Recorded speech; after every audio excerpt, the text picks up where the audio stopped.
Welcome back. This is What If Issei Was a Hybrid Yokai and Wolf Emperor. Full movie. Like and sub if you haven't already, and let's begin.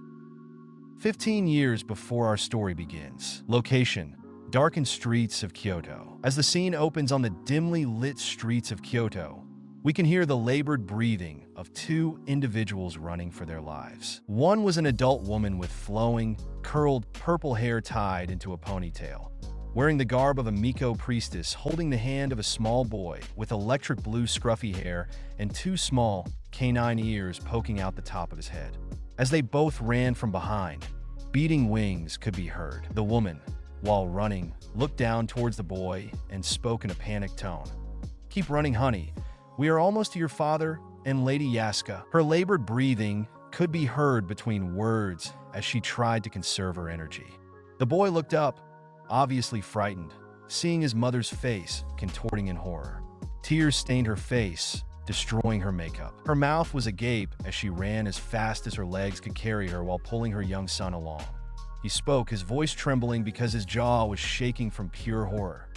"Kasen, why are these bad people chasing us?" As he finished asking the question, a spear made of light flew over his head, lighting up the area around him and his mother. From this, you could see his small tail, which was the same color as his hair and ears, alongside the dark blue haori and hakama with a black undershirt covering his chest. His mother wore an elegant yukata with white, black, red, and purple colors and flower patterns adorning it. The bottom of her clothes was stained with grime from having tripped earlier in their attempt to flee from their aggressors, which is why they were gaining ground. As the spear hit the ground before them, it exploded in a flash of light, blinding both the woman and her son and causing them to stop. The pair's eyes went white from the impact of the light spear.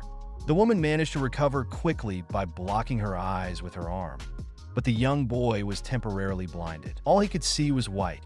His eyes hurt so much that he closed them tight. The sound of wings beating stopped and was replaced with maniacal laughter. As the boy's mother turned her head, she saw a group of 6, a mix of 3 devils and 3 fallen angels.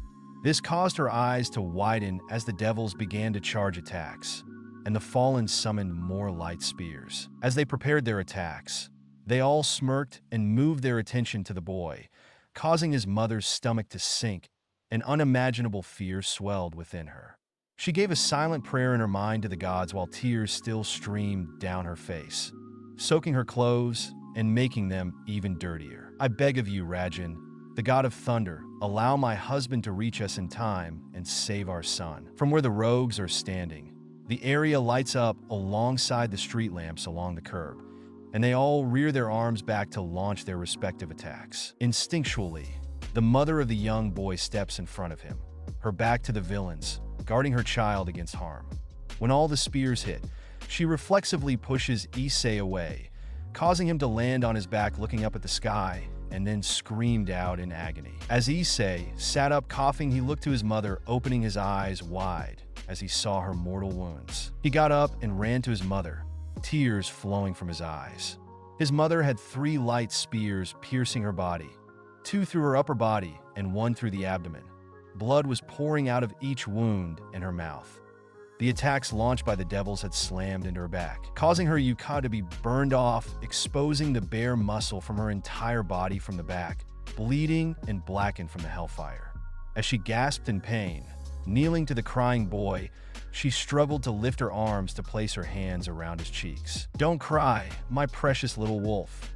My time has come, and I would not change a thing. Now, Issei, listen carefully when I let go. You need to run to your father and run fast. Do you understand me?" Even as she wheezed and coughed blood while the pain from her fatal wounds was taking its toll, the young boy, now known as Issei, could hear the seriousness in his mother's voice.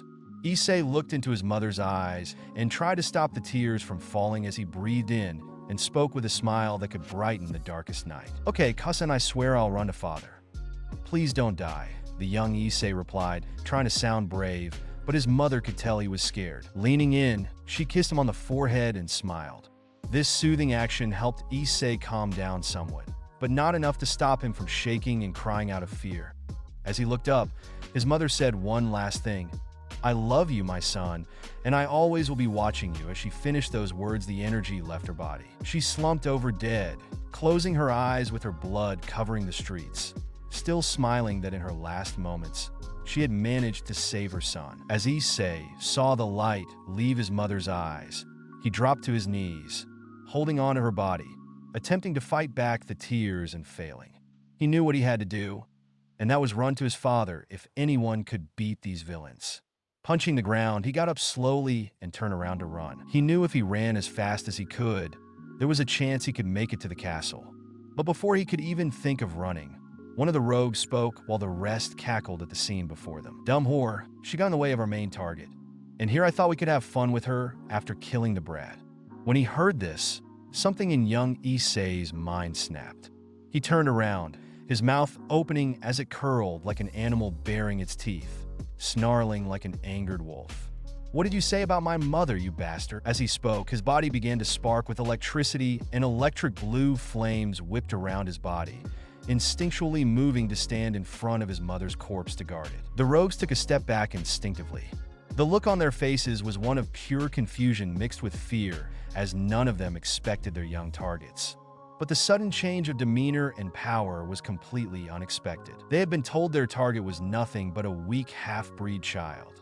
The way he was standing before them, his eyes glowing like a living thunderstorm, was inside them, his tears still flowing like a torrential downpour, and the blue flames and charged electricity circling his body said otherwise. Issei looked towards the one who spoke, one of the fallen angels among the group, and spoke again. "I said, what did you say about my mother, you fallen bastard?"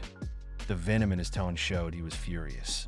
Something was telling him to fight something he had never experienced before, like an animalistic urge to defend his mother from being defiled. The fallen angel gulped and spoke with a shaky tone, trying to smirk and keep his composure, as no matter how pissed this child sounded, he was still a child at the end of the day. "Your whore of a mother died because of you, brat. We were only sent to kill you." He thought this would send the boy into a state of shock, but it seemed to have the opposite effect. This caused all 6 of the rogue party's eyes to widen in fear, and their bodies began to involuntarily back up from the young half-breed, as this was far beyond anything they expected. Issei leaned forward, preparing to launch at the group of 6 rogues. His eyes locked in on the enemy as he stopped on all 4s. He said one last sentence that would show these villains that they had messed with the wrong kid. "Shiro, Kajiro, it is time to rip these bastards apart. Time to hunt." As he called their names, 2 wolves emerged from his shadow, pure as driven snow with glowing white eyes and pitch black as the darkest abyss with glowing crimson eyes. The wolves looked precisely the same as each other except for the color of their fur and eyes.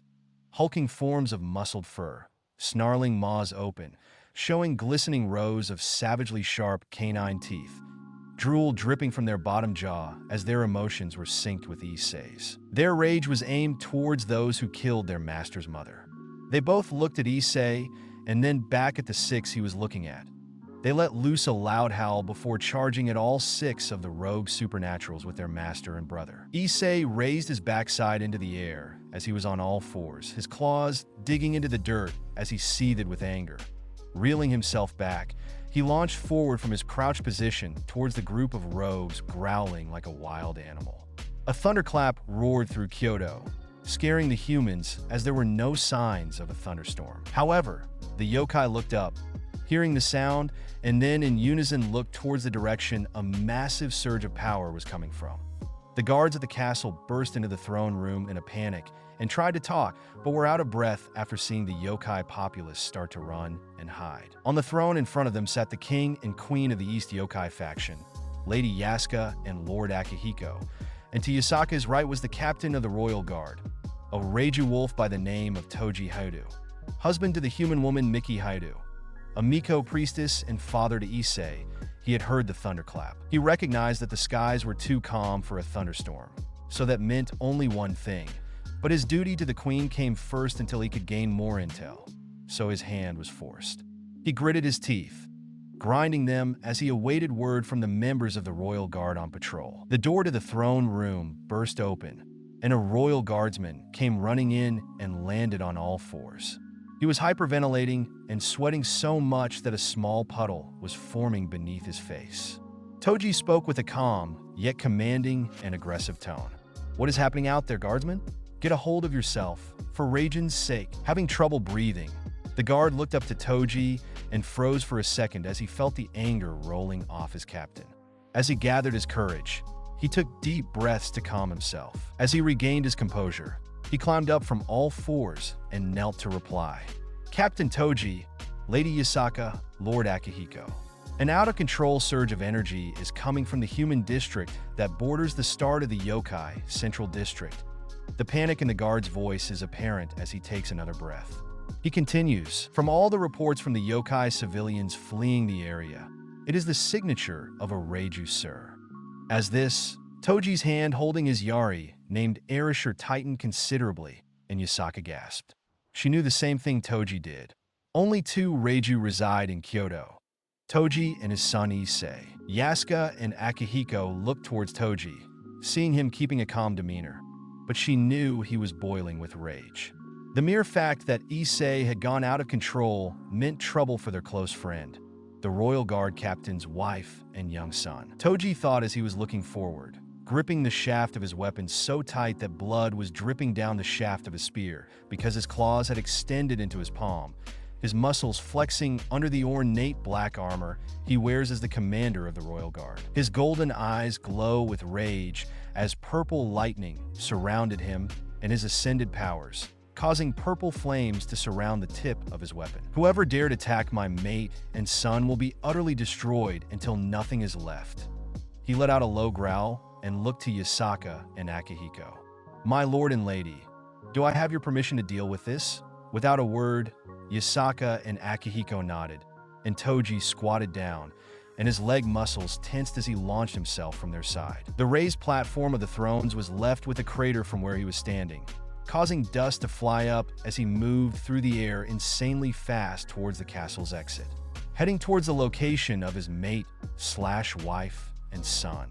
"Hold on, I'm on my way, Mickey and Issei." Cold determination was in his voice as he ran towards where Issei was fighting. As Yasaka watched her close friend and bodyguard launch from his post to save his mate and child, she began to sob quietly.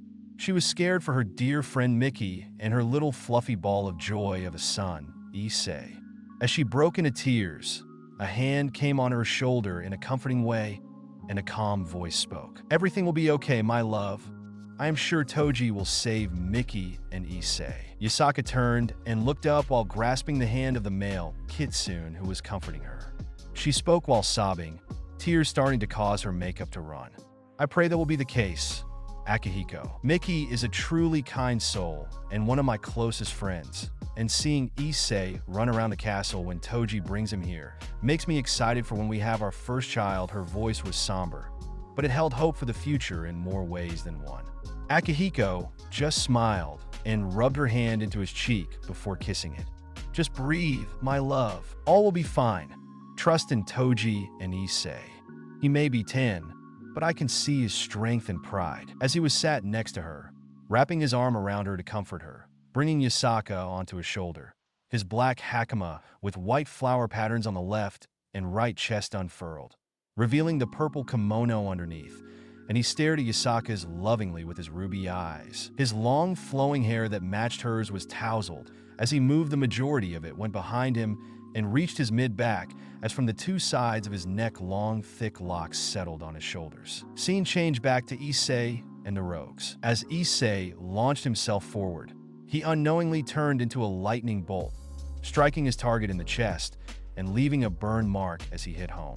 When he landed, he looked around with a ferocious look. His piercing golden eyes were locked onto those he was hunting, his sharp canines in full view and the hair on his head standing up like the fur on the back of a wolf's neck, darting from target to target like a wild animal. He swung at the 6 rogues he was targeting alongside his Shikigami Shiro and Kajiro. The 3 worked in almost perfect sync, but their wild, uncontrolled nature made them easy for the experienced rogues to dodge. As the fight moved from the street to an open park nearby, a patch of scorched ground was left behind whenever Issei launched at one of his targets. This time, his target was the neck of one of the devils. Due to his speed, He got his mouth around the older devil's neck, sinking his teeth in deep before he twisted and threw him against the slide, causing the metal to crumple as he was sent flying with a thud on contact. Issei was moving around like a wild beast, lashing out at all his targets, leaving cuts on their body when they didn't manage to dodge, and taking hard hits when they dodged at the last moment. All they could see flying around them was lightning strikes flashing all around them due to the wild half-breed child fighting entirely out of control. All 6 of the rogue team were starting to tense and shake due to fear. They were told this would be an easy job. Just kill a 10-year-old kid, in and out, no fight, but this was the furthest thing from a simple job.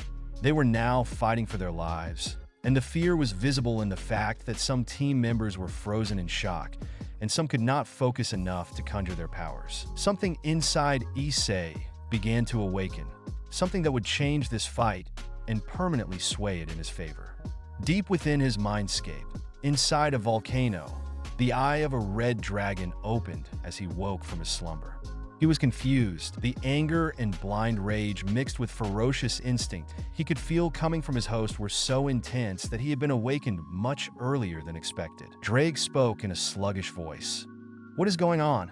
All this rage feels similar to when my hosts go into the Juggernaut Drive, but this one is far too young to die this early. Let me look through his memories to see what has made him feral." As he scanned the memories of his new host, he reached the moment Issei had snapped. To say he was pissed would be an understatement. Yes, he had been in many hosts, and a lot of them had their traumas, but for it to happen at this young of an age. This boy had suffered injustice to his pride and family. Drake moved to the mouth of the cave, letting out a mighty roar inside the mindscape. He took flight and began speaking to Issei in his mind, so the villains he was throwing himself at could not hear. "Young wolf, do you seek the power to destroy your foes?"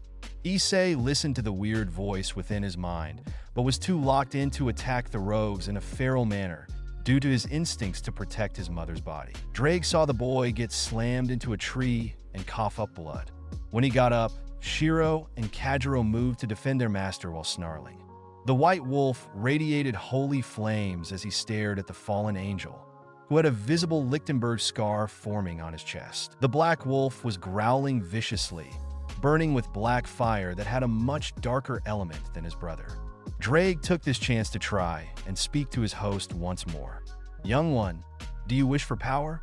Issei shook his head, thinking he heard things until Drake changed his tactics. He knew the boy was furious at what the scarred fallen had said. Maybe this would get through to his young host. "Do you wish for the power to defeat the fallen and the devils that wish to defile your mother's dead body, boy?" Issei stopped as he stood up, breathing heavily and speaking out loud, which confused the rogues he was fighting. "Who said that? Where are you?" Drake replied within his mind. "I did, young wolf. I am talking to you from within your mind. Do you wish for the power to defend your deceased mother's honor or not?" Issei's eyes widened as he started to sway. He was exhausted from using his powers without any training. His muscles ached, and he could barely move. His body was also riddled with bruises and cuts, along with possible broken bones from the impacts he had taken from the 6 villainous beings in front of him. He thought to himself in reply to the voice that resonated power within his mind. "Yes, I do wish for the power to put down these bastards for what they did and said about my mother." He was thinking again. He realized his whole body was stiff and could see patches of light blue fire all over the playground that he had somehow ended up in, and the amount of damage that had been done, the number of cratered ground, and the deformed equipment were precise for everyone to see. "Then I shall help you, young one." As he spoke, a red gauntlet with an emerald jewel centered on the fist appeared on his left hand. The jewel glowed as Drake spoke aloud. Drake's voice emanated from the gauntlet as the jewel glowed with each word the dragon spoke within the sacred gear, and the 3 fallen and devils started shaking. Their eyes went wide with fear. They did not know about this, and things were about to get a lot harder. As the iconic word rang out, the gauntlet's jewel glowed. Issei's eyes began to blur. He had reached his limit. A deep voice rang out from the newly manifested gauntlet. "Boost dash." Drake noticed his host was on the verge of blacking out and had no choice as Issei fell forward. Drake took control of his body and launched his host towards the now scared unit of evil supernatural fighters surrounding the young child with two wolves by his side. As Drake looked around through his host's eyes, he noticed young Issei's wolves disappear into a shadow. They saw their master was not awake and would not listen to someone controlling their master, leaving the dragon controlling the knocked-out Issei alone. Drake had to assess the situation quickly and noticed the 6 villainous fighters bleeding, burned and crackling with electricity left by his young host. He knew how to use his host's yokai abilities due to being a sentient sacred gear and intrinsically linked to Issei, using the young boy's small size and boosted power. Due to using his powers in conjunction with his hosts, he jumped forward, kneeing the scared fallen angel in the face, and then blasting him with the electric blue flames of Issei's yokai bloodline, causing the fallen to scream in agony. As his face is lit ablaze, he tries everything to douse the fire. Still, nothing worked. A low rumble came from the gauntlet on Issei's left hand as Drake spoke. "Fallen angels and devils, you have made a grave mistake threatening my host and his family. Prepare to be obliterated." The other 5 enemies that had surrounded the boy in the destroyed park were now unconsciously shaking in fear, hearing the draconic voice emanating from the gauntlet. Without warning, one of the devils was struck by lightning, and a thunderous blast echoed through the area, along with more anguished cries of pain. The devil in question crumbled to the ground, smoking and spasming from the nerve damage from the powerful blast of electricity. Within mere moments, 2 of the 6 assailants had been destroyed. The fallen, whose face was set alight, was now a still burning corpse on the ground, the body still glowing in an electric blue fire. The more Drake moved, the more the rogues began to fear the young child they had been sent to kill. He was most definitely not an easy target, as they had been led to believe, and he was now starting to appear larger and more imposing, like an ever-increasing wall of pure power and malice. His body was covered in lightning, his hair was floating, and his eyes looked like a storm was raging inside them. The 4 remaining attackers looked at each other, fear plastered all over their faces as they each took a deep breath to refocus. They nodded and in sync, all rushed towards Issei's young form, trying to hit him simultaneously, thinking they could overpower the boy and Drake. As they were within striking range, they all reared to attack, and then a lightning bolt hit the ground, blinding them. Drake used Issei's rage of blood to launch himself into the air. He gathered fire in one hand and lightning in the other as he brought them together, creating a torrent of electrified fire condensed in his host's fist. Drake's voice rang out again above them, even louder than before. "Your time is over, fools. Taste the lightning and fire of an ascended Reiju and despair, for death is all that awaits you." Issei's body fell at an insane speed. The Rouges all looked up at the miniature sun surrounded with electricity. A shadow was cast on all of them, and from the boy's aura, all they could see was the image of a red dragon with emerald eyes. Shaking uncontrollably in fear of their imminent demise, they braced with all the false courage they could muster as Issei's hands impacted the ground where he once stood, causing an explosion of fire and lightning that cratered the ground, leaving a devastated landscape of fire, lightning, and dust. Within the dust cloud, all you could hear was screaming of intense pain and despair. Drake had utterly destroyed all 6 rogues sent to kill his host with extreme prejudice and Issei's unrestrained power that he would not be able to access for a long time. As the dust settled, Drake was standing in the middle of a 1-meter-wide crater, and the last 4 corpses were in a crumpled state of death, still burning from the fire of his host, as the innate lightning sparking off their corpses. As the fight was over, Drake lost control, and Issei's body fell forward, hitting the ground with a resounding thud. "Rest well, young one. We will meet face to face soon," as he relinquishes control over Issei's body. The boosted gear dematerializes, leaving the young half-breed unconscious and surrounded by still burning corpses of the enemies that killed his mother and attempted to kill him, but failed spectacularly due to Drake's emergence. 15 minutes had passed since Toji found out about the outburst of power from his son. As he moved at his fastest speed, it seemed like hours had passed in his mind. Every possible eventuality was speeding through. Him arriving to find his wife and child dead, or finding his wife being raped as their son lay there dead on the ground. Every terrifying thing a parent and married man could think of moving through his brain, causing his anger to grow with each passing second. His features became more vicious. His energy leaked out, sparking off him, causing lights to break as he sped past them and licks of fire being left on the ground, having melted the concrete beneath his feet. As he reached the park, all he could see was lightning arc burning craters, destroyed equipment, and trees. Looking around panicked, he saw his wife's lifeless body at the entrance, and something broke inside him. He moved in a flash of lightning and was beside her in a flash on his knee, howling into the air in pure agony. As he did this, practically every yokai around could hear the pained howl and feel the sadness, guilt, and self-loathing rage from the captain of the Royal Guard. He began sobbing as he moved his dead wife into his arms, holding her close as he spoke in a sorrow-filled tone left his mouth. "I am so sorry, my love.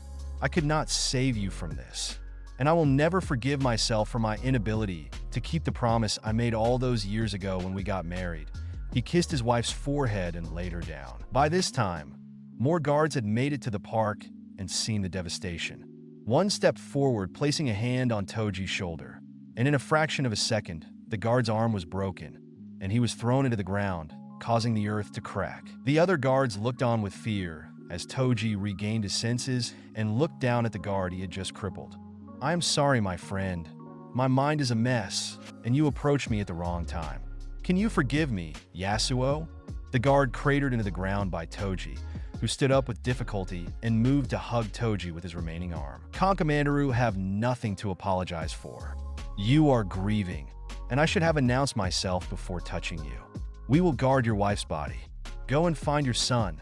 Toji looked on, hugging him back and said, "Thank you, old friend." Guardsmen set up a perimeter and let none enter. "Yasuo, see to it my wife's body is not disturbed. At the same time, I shall search this makeshift battlefield for my son." As he moved forward onto the scorched ground of the park, the guards moved with swift efficiency, setting up a safe perimeter and blockade, using physical structures and the yokai arts to place barriers around the area. As Toji moved through the destroyed park, he saw corpses that were still burning with electric blue flames and crackling with electricity.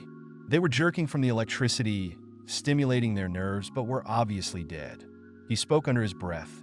"Tishichval filth got what they deserved, but was this Issei's doing?" He raised his voice. He said aloud, trying to ascertain his young son's whereabouts. "Issei, young wolf, where are you?" As the seconds passed, the silence was deafening until Toji heard a voice that was not his son, but offered hope on this bleak night. "Your son is alive, Toji, bodyguard to Yasuka. He is at the bottom of the crater you are approaching." Drake's voice rang out from the bottom of the enormous crater he made, saving his young host, making his words echo and sound even more imposing. "Do not fear, I am no enemy to the yokai or your son. You shall understand when you reach him." The voice trailed off. Toji was left speechless. His young son was alive, but just who was the one telling him this great news? He sprinted towards the aforementioned crater and jumped inside. Sliding down the incline, his young son coming into view, visibly cut up and bruised with his two wolves by his side. As he reached Issei's small frame, he lifted him into his arms and placed his ear against his chest, breathing a sigh of relief and hearing the sound of his heartbeat. It was then the boosted gear manifested over his left arm, and Drake spoke once more. "I told you your son lived, warrior. I am a dragon of my word. Do not be so surprised." The manifestation of the boosted gear took them aback Toji, and he spoke after calming himself. "It is an honor to meet the Welsh dragon. Thank you for saving my son's life, Drake Wygotch." The jewel glowed once more as Drake replied. "I do not have much time as my awakening was sudden, but you need not be so formal. Drake is fine. And as for saving your son, I merely used his power coupled with mine to eradicate the vermin that dared attempt to defile my host family after death. Your son is strong. I expect he will soon ask for training. Be ready. Toji, your son will need you. I must rest now until we meet again." Toji nodded and said, "Come, you two. We are going home." The two wolves moved behind Toji as he walked out of the crater. He smiles briefly, looking at his sleeping son before becoming cold. I swear to you, little wolf, I will never let another atrocity like this befall our family ever again. When the time comes to train you, I shall give me all to make you the most powerful being to walk this earth. As he made this silent oath, he walked with a newfound purpose. Toji stopped by Yasuo. He spoke, "My friends, my son lives, and it was he that killed the vile creatures that committed this unspeakable atrocity. Gather the dead bodies for autopsy. Find a way to extinguish my son's flames first, though I felt their intensity even though I was nowhere near the bodies. Yasuo, I trust you alone to carry my wife's body back to the castle. Come with me, so we can inform Lady Yasuka of what has transpired." As he turned and began to walk, Yasuo carefully picked up Mickey's dead body and carried it. Given the situation, he caught up to Toji and noticed his commandery end were unusually calm. His mate was dead, and his son, although alive, was unconscious due to overusing powers he had no training whatsoever in. But he kept this thought to himself, lest he suffer his commander in this highly delicate situation. Scene change. The present in a particular young man's bedroom. As the sun enters through the crack in the curtains, Issei launches up from his bed, covered in a cold sweat. Heaving and panting, he curses as he looks at his shaking hands. If not that memory again. Why am I dreaming about that godforsaken night so much recently? As he moves to get out of bed, he hears a familiar voice in his mind. "Good morning, partner. I see you dreamt about your mother's death again. Want to talk about it?" Issei scowled, showing his fangs as he moved to the shower within his room. His long blue hair flowing down to his mid-back as his tail swayed and his ears twitched. Everyone who knew Issei knew to avoid this topic, but those closest to him were always trying to help him escape his prison of trauma, one of deep-seated self-loathing and thoughts that if only he were stronger, he could have saved his mother. "No, Drake, you know damn well I don't want to talk about it. Why do you, my old man, Wukong-sensei, and Yulong keep insisting on bringing it up? I am fine as I am. I have one goal, and only one. Be the perfect soldier and never let anyone go through what I did as a child." The aggressive vehemence in not discussing the subject any further was heard in Issei's tone. Drake sighed and spoke. "Very well, partner. Remember you are on bodyguard duty for young Kuno today. So hurry up and get ready." Issei walked into the shower, washing himself clean of sweat from what can only be described as a night terror that has become more frequent. He took the time to relax and grab a few deep breaths. 20 minutes later, he dressed and equipped himself with armor and weapons. He wore a white hakama as the base, only covering half of his chest. His left arm was wrapped in a skin-tight black leather-looking armor that covered his upper chest, and his neck was covered with a metallic interlocking neck guard. On his right shoulder was a brown sodi with white metallic plates over the on top of chainmail and red ropes tied to it was found. After meticulously putting on his Sunny 8 and Hit 8, he tested them to see if they were tight and fit. Once he was happy everything had been appropriately applied, he tied a red rope around his waist as a belt with a traditional knot. He then moved to his hankote, tightening up the strings and clasps that held the armored gloves in place. Once done, he picked up Raikiri from its resting place in front of a shrine to his mother and sheathed it on his hip before leaving his room. He lit an incense stick, placing it in the pot in the shrine to his mother, where he offered a prayer. "I hope you are watching me, Kasan, and I hope I have made you proud as your son. I miss you so much it hurts sometimes." He clapped his hands, and after putting on the facade of a happy, well-adjusted person that everyone sees when he is among the public, not the self-loathing, emotionally broken young man, he is only his family and close friends can see through this. And he knew it. But the rank and file were all tricked into thinking he is fine, and that is all that mattered to Issei. He moved to the door and opened it. What Issei wears at all times, and how he looks without the electricity that is only in combat when he uses his yokai abilities. As he stepped out, he entered the main hall of the barracks for the Royal Guard. The guard members at this hour were milling around, grabbing food and talking among themselves as they had just finished a night shift or were about to start the next rotation. Issei smiled, whistling. His shadow grew 4 times its normal size, and 2 wolves came up to the bottom of his ribcage when standing. "Damn, I forgot how big you guys had gotten. Decided to sleep in my shadow, huh?" he said, laughing lightly while stroking the necks of the large white and black wolves. As he had whistled, one of the guards that was near where the cook was stationed spoke up loudly. Vice Captain on deck. All of the guards looked towards Issei, stopping what they were doing, and stood at attention. All the laughter and banter echoing through the hall instantly stopped, and everything became dead quiet as all the members of the Royal Guard on break looked towards Issei with broad smiles of pride and respect for their second-in-command being in the room. Issei sighed, shaking his head. Guys, how many times do I and my dad have to tell you? When we are in the barracks, we are one big family, so stop with the saluting. Good morning to all of you. Carry on with what you were doing, and don't let me bother you. I'm just grabbing some food to go. Gotta get to the throne room anyway. After he finished, none of the guards noticed the emptiness in his tone as he masked it well. The only people he was openly happy with were a select few. The guards laughed and returned to what they were doing. As Issei approached the cook from the side, he grabbed a couple of pork buns and quickly ate a bowl of rice. Keep up the good work, you lot. See you out there. Shiro, Kajiro, we have to get moving. The laughter and banter he had heard when he entered the mess hall erupted once more as all those on break started to talk to one another. Once more, the hall became alive with activity. After leaving the main entrance to the barracks and walking along the path leading to a set of ornate doors that are one of many side entrances to the palace, Issei grabs the handles and deftly opens the doors, closing them behind him after the wolves accompanying him have entered. As he navigated the hallways effortlessly, he passed multiple guards that he passes on his way to the throne room. Salute him, he nods, returning the salutes in kind. As he rounded the corner, he saw the massive doors to the throne room, and a familiar face was standing in front of them. Issei smiled a big toothy grin and waved as he spoke. Good morning, Uncle Yasuo. Standing before him was his father's feathered best friend and Issei's de facto cool uncle figure. Yasuo smiled as he saw Issei, returning the greeting in a mildly serious but joking manner, his beak moving in a way that could only be considered a smile, and his crimson eyes lit up.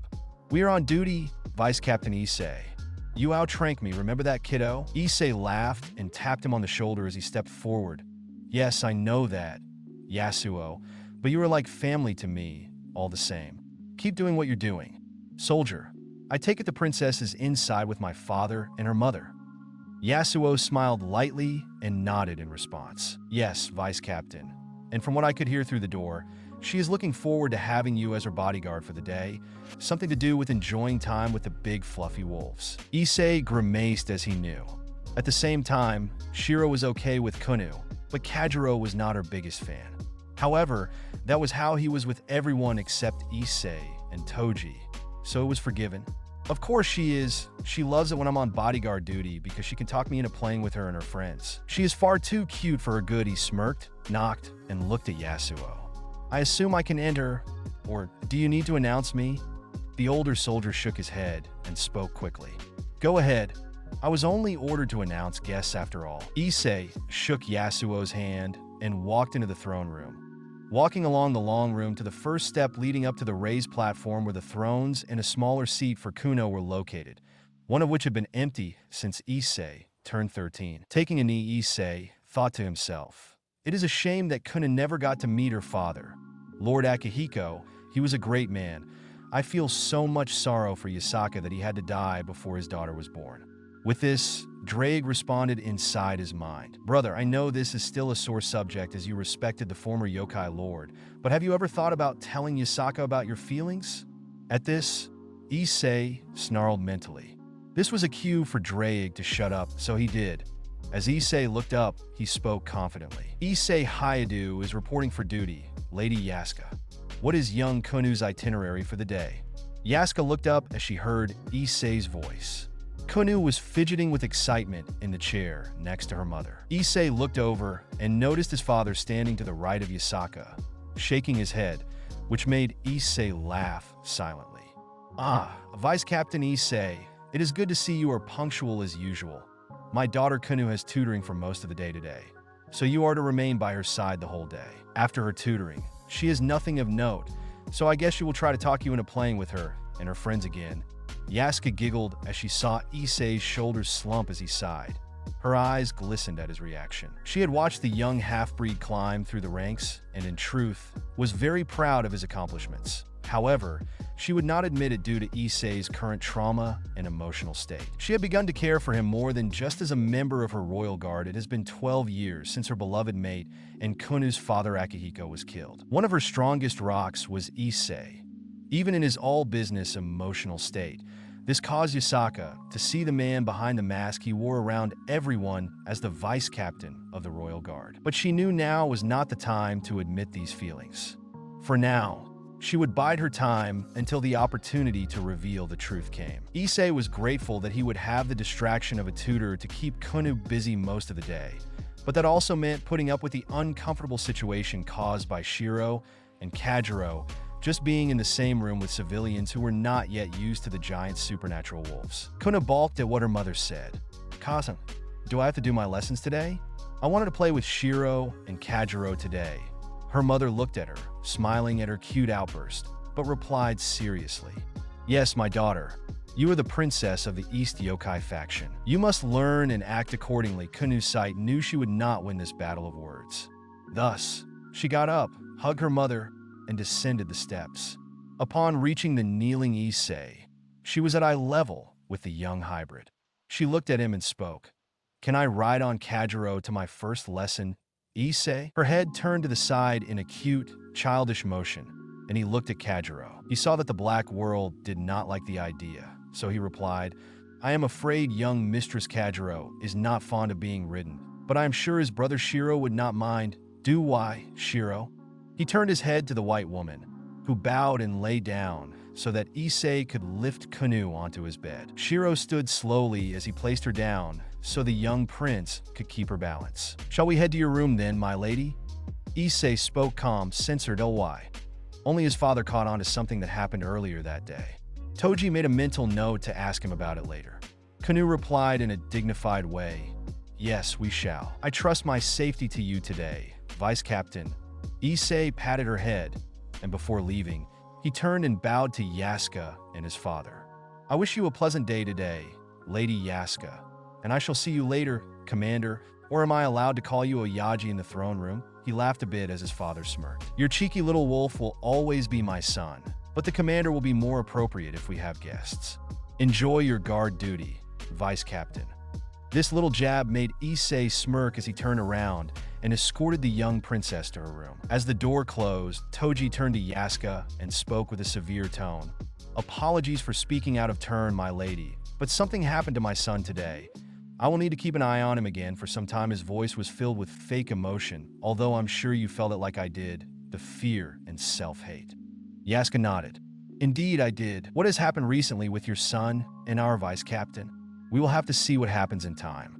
They looked at each other resolutely after their brief conversation. Yasaka looked straight at Toji and spoke more openly.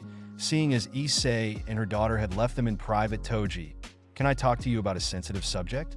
It has been 12 years since Akihiko died, and Issei has always been a rock to me. I have realized that I have powerful feelings for your son. As his father, how do you think I should approach him in this aspect and reveal my feelings?" Toji sighed dejectedly and had a melancholy smile as he looked at his old friend. "My lady, I am happy to hear that you have feelings for my son. I am sure Mickey would have absolutely loved to hear that you want to be with him, but I am afraid to tell you that now is not the time. Believe me, I wish it were, but my son is so emotionally closed off that we would have to break down all his walls and barriers before you go about confessing your love. I apologize if this is not what you wanted to hear, but I will always be here to help you when the time comes." Yasaka looked at Toji somewhat dejectedly, but then she smiled and nodded as she now understood the route she had to go down. She had Toji there to help her when the time came. Location: Issei's room. As the scene unfolds, we are in a very ornate and traditional Japanese tatami room with cherrywood pillars lining all the interconnecting walls. The walls themselves are adorned with tapestries depicting the various gods of the Shinto pantheon, such as Raijin, Amaterasu, Susanoo, and Tsukuyomi. The walls themselves were a calming cream color. A large four-poster bed on a raised wooden platform towards the back. The frame is made of Japanese cedar. Close to his bed is the shrine to his mother, Miki Hayudu, her picture in the center surrounded by objects that were hers. 2 incense pots were at either side of the image and one lower down in front of the picture, and on the wall by his bed you can see a katana gate. Overall, The room was very calming and extremely well kept. In the center of the room, we see Issei kneeling in front of Katana Raikiri. He is currently going through one of his many daily rituals that help calm his mind and soul. He finishes the significant steps, such as applying the Ichiko ball to both sides and wiping down the blade multiple times. He grasped a piece of rice paper and applied choji oil to it, moving it along the blade to ensure it was covered and protected against rust. Once the protective layer had been used, he reassembled his weapon and breathed out profoundly, having found this particularly relaxing as he sheathed the blade and placed it on his hip. Drake spoke up, partner, you spend too much time maintaining your weapon. Are you sure it is not becoming an obsession to avoid more pressing things such as your mental and emotional well-being? Issei scowled and spoke back calmly to Drake as he saw him as a brother and partner. After all, the Welsh dragon had been there for him since he was 10. No, Drake, I am not using this to avoid, as you put it, my lack of emotional and mental health. What need do I have to focus on as a soldier? As long as I complete the mission, that is all that matters. Besides, did you forget this blade was forged by my father and blessed in the temple where my mother used to be head priestess by no less than 2 Shinto gods? If Takamikazuchi ever caught me not taking care of Raikiri, I'm sure he would kill me himself. As he left his room, his mind wandered back to the day he received his katana. Flashback, 7 years ago, on Issei's 18th birthday. Issei followed his father with a solemn look on his face.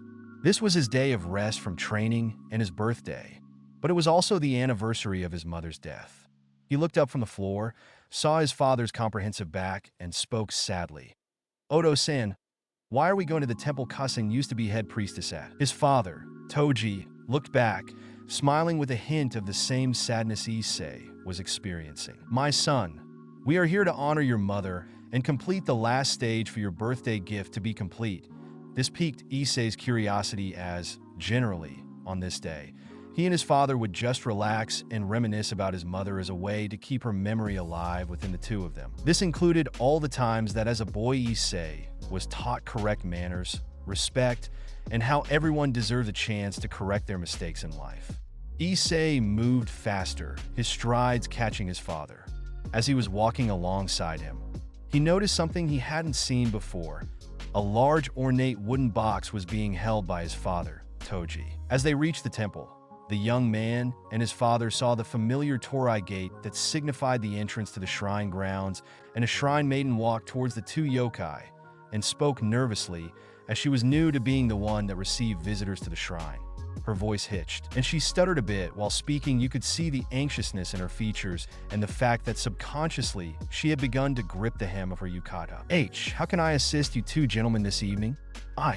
It is not often that we get yokai visiting our shrine. Issei looked at his father with mild amusement. He had yokai features thanks to his father, but he was half human after all. Toji stepped forward and softly touched the young shrine maiden's shoulder. Take a deep breath, young one. We are merely here to receive a blessing on my son's brand new katana that I forged. His voice had a calm, soothing tone to it, helping the young novice calm down. She looked up smiling, and all the anxiety she had melted away, causing her to sigh in relief. Then follow me to the high priestess. It is a shame what happened to Lady Mickey, but the new priestess is doing her best to keep the temple as lively as it was in honor of her, she said as they walked towards the main building. Toji and Issei smiled, knowing their mother and wife were loved and respected. Toji decided to speak up as they reached the door to the main shrine.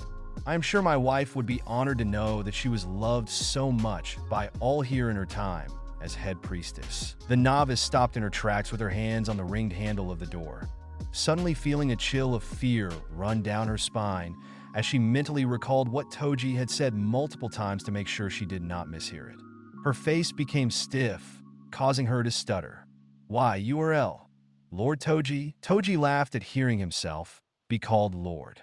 No need for the Lord part, young one, but yes, I am indeed Toji Haidu, and this is mine and Mickey's son Issei. He is half yokai despite his appearance. The novice repeatedly bowed in apology for not recognizing Toji sooner. She was sobbing uncontrollably due to thinking she would be punished for this grave mistake as there was indeed a picture of Mickey, Toji, and a baby Issei framed throughout the Shine's main buildings, the most prominent being in the High Priestess's chambers. After he had calmed her down, she led them into the main temple to the High Priestess. As the pair stood before the High Priestess, she smiled and welcomed them. "It is good to see you again, Lord Toji. I was but a young priestess when we last met. It is a shame you stopped coming here after Mickey's death. How can I assist you this fine night?" Toji smiled somberly and stepped forward, opening the box and showing a katana with a matching sayao inside. The detailing on the blade was astonishing. The hamon was perfect. It gleamed in the light of the temple. You could see the gold tsuba and the dark blue tsuka placing the box down. Toji stepped back, kneeling, lowering his head before speaking. "On the anniversary of my wife's death and my son's birthday, I come here with a wish that you will personally bless this katana for him in the place his mother loved so much." The high priests were taken aback by the way he lowered his head. Standing up, she spoke. "You have no need to lower your head, Lord Toji. Of course, I will honor your wish in remembrance of the woman who taught me all I know and made this temple feel like one big family." Issei's katana raikiri. As the high priestess began the rites to bless the weapon, swinging the incense along the blade and reciting a blessing. "Shichihukujin Hito, no teni rori karekurasitown yakawari wa hadasa kono ken watater." While she spoke the traditional blessing, something happened which caused everyone to freeze and stop what they were doing. A storm started raging around the temple, and within the room where Toji, Issei, and the high priestess were, a mass of light appeared, blinding the poor priestess temporarily. Still, Issei and his father could see two figures within the light. As it died down, the first figure to come into view was a ginormous ogre-like man, almost reaching a beam, running across the shrine's upper level towards the roof. His skin was red with tattoos visible on one arm and a large mane of white hair and beard with orbs of a golden hue in his eye sockets. A medallion hung from his neck, and his bare chest was highly muscled, with two large horns coming from his head and numerous spikes protruding from his arms. Lightning crackled around him as he looked around in a deep, rumbling tone. He spoke, "It seems we have arrived just in time, Takamikazuchi," the still-shadowed figure said as he walked out from behind the hulking behemoth of a god. Yes, Raijin, now watch where you walk, or you will burn down the shrine." The now-named Takamikazuchi came into view.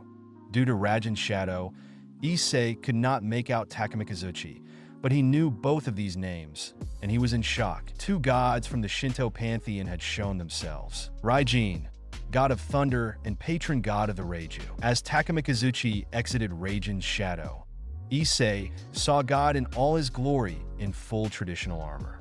Every aspect was extraordinarily detailed and woven for extreme protection on the battlefield. The most defining feature, however, was the mask he wore, a horned dragon head, where there was an orange glow emanating from the openings for the eyes and the white fur on his shoulders that matched the white of his hair. Everything about this god screamed battle-ready veteran and swordmaster. Speaking of swords, the god held one in his left hand, and one was at his waist. Whereas Raijin's form evoked fear due to his sheer size, God invoked this in his calm demeanor and the fact that every move was calculated and precise. Takamikazuchi, god of thunder and swordsmanship. Toji was the first to speak up after the light died down. The high priestess, who had long since recovered her sight, was frozen in place at the appearance of two gods within her shrine, and Issei was just in awe of their power. "Raijin, what do we owe you this censored of visiting us alongside Takamikazuchi? If it is to ask me to be your paragon again, forget it. I said no already. Accept that and move on." He had a tone that was calm yet serious at the same time. The high priestess looked at Toji and was now fearing what would happen. Toji had all but insulted a god without even flinching, but then the room erupted into laughter. That same deep, rumbling tone spoke once more. "Calm down, old friend. I have realized you are better off free than tied to my service, but as a Reiju, I will still watch over you. We are here to bless your son's weapon ourselves. He has caught our eyes, and we wish to give him a boon," Raijin finished. Then Takamikazuchi added, "Yes, Raijin is correct about the purpose of our visit, but know this, young hybrid. Our blessings come with conditions. Someday, We will appear to test if you were truly worthy of our blessing through martial combat. The two gods moved towards the katana, and their energy flowed into and around the blade, blessing them with their power. And with that, they vanished just as quickly as they had arrived. Flashback ends, returning to the present. Boy, have you listened to anything Lady Yasaka has said? Issei shook his head and looked at his father. Sorry, father. I was lost in thought. In truth, I had not realized I had arrived in the throne room. He took a knee and apologized. I am sorry. Lady Yasaka, what is it you need of me? I am paying full attention now. His father smacked the back of his head, and Yasaka laughed lightly. No need to apologize. We all get lost in thought from time to time. Anyway, back to what I called you for. Amaterasu has sent an order for us, yokai of the East and West factions, to investigate the territories rented to the evils and ensure that the rules and conditions set forth by the Shinto pantheon to the Muz are being upheld. I require you to go to the town of Kuoh and evaluate and assess the situation personally. Issei looked at Yasaka confused and spoke with a tone of disagreement. Surely you are joking, my lady? This job is for a rank-and-file soldier, not the vice captain and one of your two personal bodyguards. Yasaka sighed and took a deep breath. For even though Issei was correct, this was a particular case. That would be the case, Vice Captain Issei. But this particular territory is under the jurisdiction of two sisters of the Four Muz, so a more experienced person is needed to ensure that these young devils have been taught correctly. That is why I am assigning this to you, as you are the only other person I can trust to see this through in the most thorough way next to your father, Toji. As you know, one of you must always remain here in Kyoto. Issei clenched his fist. He could see the logic behind Yasaka's words and had no way to refute this assignment. As you say, my lady, I shall see this task done with utmost detail and ensure the devils treat our people respectfully. Shiro Kajiro, let us go. We have a new mission. The two wolves appeared behind him, huffed, and followed him as he left to begin his mission. Shiro and Kajiro. As he left the throne room, the large wolves moved silently behind him, which was always surprising given their size. Toji turned to Yasaka and spoke, respectfully but bluntly. With all due respect, Lady Yasaka, are you sure I shouldn't have gone instead of my son? We have all seen how brutal he can be on solo missions. Yasaka looked up at Toji and nodded. Yes, I am sure. As you stated, we need to break down the walls he has built up, alongside the obvious hatred he has towards devils and the fallen angels. The only way to do that is to foster even more trust between him and those that he values most, as even though he opens up to the likes of you and Drake, he is still hiding the truth from all of us, even Sun Wukong and Yulong have brought this up to me. Toji knew what she said was correct and chose to stay silent, only nodding in response. However, within his mind he thought, I pray that nothing is happening in Kuoh that breaks the code set forth by the Shinto pantheon, because I fear that if they are being broken, I do not know what my son will do in response to it at the moment. Scene change. Issei is walking to the outskirts of Kyoto. As Issei and his wolves move across the city, he can be seen with a scowl, the night wind pushing his long hair back, making it look like a flowing mane. He speaks with a passive-aggressive tone, showing his distaste for his mission, even though he fully understands why he has to do it. Why does it have to be me? Why do I have to walk into devil-rented territory to assess if they follow our rules? Shiro and Kajiro respond telepathically, like always, but all that can be heard are grunts and growls from their muzzles. A calm howl can be heard from Shiro, and then Kajiro growls aggressively. Issei sighed as he responded with a grunt, then spoke in perfect response as he listened to what both wolves said. Yeah, Shiro, I know you damn stuffy git. We have a job to do, and we will do it. I still love you, buddy, even though you were so damned uptight about rules. As for you, Kajiro, I know you were just as pissed as I am, but remember, unless we find something out of place, this is a pure stealth recon mission. Don't you dare go and try and kill any faction-related devils, got that? He looks to the black wolf to his right. After hearing a disapproving grunt come out of his maw in agreement, he nods. Good. Now let's fully hide our auras and scent. We are invisible while there, which will make this easier. When he reaches the edge of town, he breathes in and takes a map out from inside his hakama. While calculating the distance between Tokyo and Kuoh, Drake scanned the topography below for an acceptable landing spot as Issei pondered a map, his voice emitting an inquisitive rumble in Issei's thoughts. Drake pressed upon a question that had been bothering him for an indeterminate time. "Brother, I have a question about something I do not understand. However, it regards a subject that makes you irritable." Still gazing at the map with intense focus, Issei responded verbally, too bored to make a telepathic effort as no one else was present. "Drake, you can ask what you want, but if I find the question too raw, don't expect me to answer if I have no intention to." Issei's voice was calm, but not comforting. It contained self-command and composure, confident in the trusting bond between them. But underneath, invisible to all except those closest to him, was a razor's edge of warning. Drake knew full well he was entering a dangerous conversation. He still bore scars from the last time he tempted this fate. But as a friend, he had to take the risk. It was in Issei's best interest, no matter the cost. "Why are you so stubborn that you refuse to acknowledge your feelings for Lady Yaska and instead put on this air of being an unfeeling, uncaring, emotionless warrior?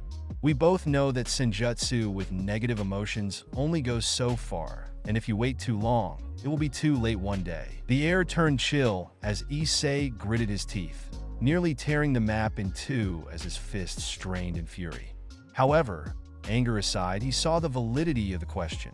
So, respecting the courage displayed in broaching the subject, he chose to answer. He meant to give a passing answer that would satisfy the question, but as he spoke, a wall of pent-up secrets and emotions broke, pouring forth in tears and agony. "Drake, we are bound together.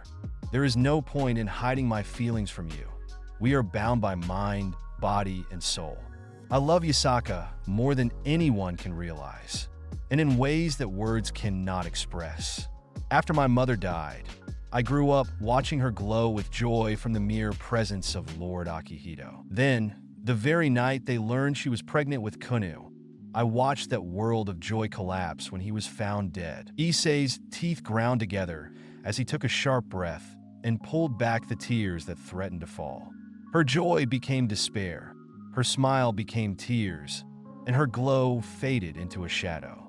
It was then that I vowed never to attempt to replace his memory in any way. Then there is the other factor that broke me of my trivial emotions. After all, you were there. I am the cause of my mother's death. I am a curse, and I refuse to allow anyone around me to get hurt. As long as I exist, someone, somewhere, at some time will come for me again, until such a day comes whence I am proven wrong, or can be convinced that I bear no blame or curse for my mother's death. I will not let anyone vulnerable in. Due to their bond, the pain Issei masked coursed through Drake, revealing the cracks he refused to show elsewhere. Drake decided to refocus and calm his host and brother by changing the subject and focusing on the mission. "Partner, I know you have a hate for devils and the fallen because of what happened to your mother, but remember these devils are a part of the faction we are allied with, so they're not rogues like the ones that you genuinely hate. As you said yourself, you're the second in command of the Royal Guard, so act like it, and put the hate aside when interacting with those that the yokai are allied with." Issei sighed. He knew Drake was right, but didn't want to admit it entirely due to distrusting those two races. "Okay, Drake, you're right. It's time to focus on the mission. Kuoh is 4 hours away by train, so this will be easy. I need to aim for the forested area, so no one sees me arrive. Shiro, Kajiro, get in my shadow for now. I need to focus so we stick to the landing." As he breathes in and out, lowering himself into a runner's stance, lightning starts to spark out of his body. As he looks up focus, his golden orbs flash teal as he launches himself into the sky at maximum speed, turning into a lightning bolt a fraction of a millisecond later. Mere moments later, the clouds covering Kuoh rumbled with thunder, painting the sky with striking whites and blues. The electricity coalesced right before blasting down. The figure of a wolf can be seen turning into a lightning bolt that strikes the town of Kuoh. As Issei sticks to the landing, a thunderclap sounds after he arrives, helping to hide him. Issei looks around and sees he has landed in a forested park area. Issei breathed out deeply. "Damn, that's a first. Landed exactly where I wanted to look at the map I was given. Now let's scout out the devils that govern this territory and see what they are up to before I look around the town and shrines. Shiro, Kajiro, come out and conceal your auras completely. The wolves slowly emerge from Issei's shadow and stay low to the ground, preparing for stealth. As Issei looked around, he spread his senses out, triangulating the location of the two devil heiresses he was told of. Once he locked onto their signatures, he noticed the concentration was coming from the same place. Jumping onto the rooftops, he stealthily moved to the high ground above Kuoh Academy. Using his enhanced sense of hearing, he listened to what was being said and scoffed in disappointment. They let two spoiled teenagers run this town. Just what were the devils thinking? Drake agreed with his host. As a cloaked Issei, Shiro, and Kajiro left the forest, they entered a park and stood by a fountain looking out at the town of Kuoh. Only lit by street lamps, the three were shrouded in darkness. As Issei looked out, he could see clearly due to his enhanced senses. He mentally maps out the town, taking note of all the buildings, houses, and businesses, as well as every human and yokai signatures that live there. As his eyes scan the horizon in the darkness, his eyes land on the academy, and he can sense the two heiresses of their respective devil clans and the current governesses of Kuoh. Launching himself onto the roof of the closest building, he moves silently towards Kuoh Academy. Scene transition to what Issei was hearing, starting with a certain redhead. Rias was mid-rant as the thunderclap hit, momentarily shaking her from her thoughts. The look on her face was one of annoyance, teeth clenched and rubbing her temples with her fingers, as she was trying to think of a solution to something that could end her freedom. She was in a particularly foul mood due to a particular issue she was having, something she needed to fix fast. Her crimson hair was a mess as she breathed in and out and straightened out her hair. Before it framed her face, she looked up at her Kuoh Academy uniform and pushed up her oranges as she sat behind her desk. Akino, was there a storm forecast for tonight? The red-haired heir to the Gremory clan turned to her best friend, her shoulders turning as she looked up at her queen with a curious glance. She awaited Akino Himejima's response. The raven-haired beauty looked at her and shook her head. Her face showed concern as she knew Rias was on edge, and she did not want to anger her best friend further. No, Rias, I do not believe so. Should we investigate it? The queen asked her king. She began reading herself, tensing her body and focusing her demonic energy while looking at Kiba and Kaneko as they all stood up and started to get ready. Kiba's messy blonde hair settled as he adjusted his school uniform and summoned a blade, and his blue eyes shone with determination. Kaneko climbed up off the couch, stretching. Her golden eyes lit up as she pulled her lithe body. She was the same height as Akino.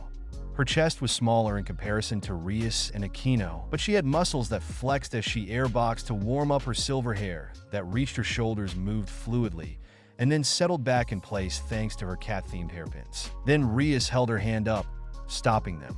She sighed, slumping in her chair, and answered curtly before returning to the rant she had started before Issei arrived. This was when Issei began to listen in. No need. It was just one thunderclap. Now, what the hell am I supposed to do about Riser? No one in this town has strong enough sacred gear to help tip the scale in my favor. Lucifer, why don't my brother or parents deal with this themselves? He is one of the four Muz, after all, and they are the current leaders of the Gremory clan. I swear I will never marry that womanizing of shit. Rias slammed her hands into the table aggressively as they clenched in anger. Her body tensed and her jaw clenched, grinding her teeth in aggravation caused by a situation that only made her life hell along with her peerage. But she primarily cared about what would happen to her at the moment. Zenobia and Gasper are absent, and Issei will never be a part of her peerage. Kaneko, as a reincarnated devil, looks like this. I have aged her up for a specific reason. In my story, the tone Issei could hear from his vantage point was filled with pride, entitlement, and an extremely spoiled outlook on her place in this world. Add the emotions he could feel from her, and he clicked the inside of his mouth with his tongue in disgust. He then heard a male voice speak up. Ryaskaishu, with all due respect, I am sure if you, Akino, and Kaneko train hard enough, we can beat him. Kiba stood at attention, and his face was determined and resolved. He stood steadfast as he spoke. Issei, could easily feel his knightly resolve from the roof, along with the resolve emanating from the rest of the peerage. He picked up Kankyo's aura and noted that she was yokai in origin. He seethed in anger at the fact she was turned into a devil. Issei smirked lightly, thinking, at least one of her peerages has a backbone and knows what to do. Train, assess the opponent's weakness, and plan accordingly. As soon as he finished his thought, he heard something that solidifies his disgust for Rias Gremory. Thank you for your thought, Kiba truly, but I am a high-class devil with the power of destruction, and we are already more than ready to face that vile man-child. Rias' scowl had turned into a smug, shit-eating grin as she responded, her arms crossed, pushing up her chest in a display of confidence, which made the members of her peerage sigh dejectedly. Aquino spoke up, respectfully, Rias, but I think you are overstating our chances. Rias scowled and clicked her tongue, not having a good argument to rebuff Aquino because her close friend was right. Issei scoffed in disbelief, perched on top of the old school building where he had been listening to all this bullshit. Can you believe her? It's only one thunderclap, she says, on a night when there is not a cloud in the sky and no forecasted thunderstorms. That is a dead give. A way something is up. Is this bitch brain dead or just so up her ass she can't see straight facts in front of her? The wolves huffed in agreement, as if laughing at his response as well. Issei was surprised that Rias' queen stood up to her, but quite frankly, he didn't think much of it since in Devil Society, the king could order their peerage to shut up and they couldn't disobey. It was then that Drake decided to speak up about his view. I agree with your partner. I am amazed that the devils allow such inexperienced youths to run a territory. Things have gone downhill since I last was awake. This redhead will soon learn that not everything is about her, and when that happens, her world will crumble. This made Issei chuckle slightly, knowing Drake had the same thoughts as him. I hope the Citri heiress is better, as this Rias Gremory is showing her complete inadequacy to be a leader right now. Issei moved his senses, reaffirming where the other peerage was. Noticing they were in the primary school building, he effortlessly and silently launched from where he was perched to the roof directly above the student council room. Moving over to the edge, he knelt, looked at the ground, and once more took a deep breath before focusing his hearing and senses on the room below him. Within, he heard something that was at the very least a promising start. Sona was mid-explanation about what she wanted her peers to do due to the utterly out-of-the-ordinary lightning strike and the resulting thunderclap.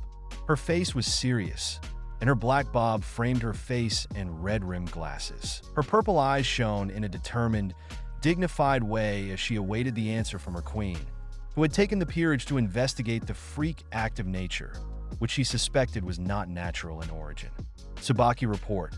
What did you and the others find out? I need every last detail. There is no way that lightning strike was natural. Sona leaned back in her chair as Tsubaki stepped forward, and the rest of her peerage fell onto the comfortable couches, exhausted from their searching and investigation.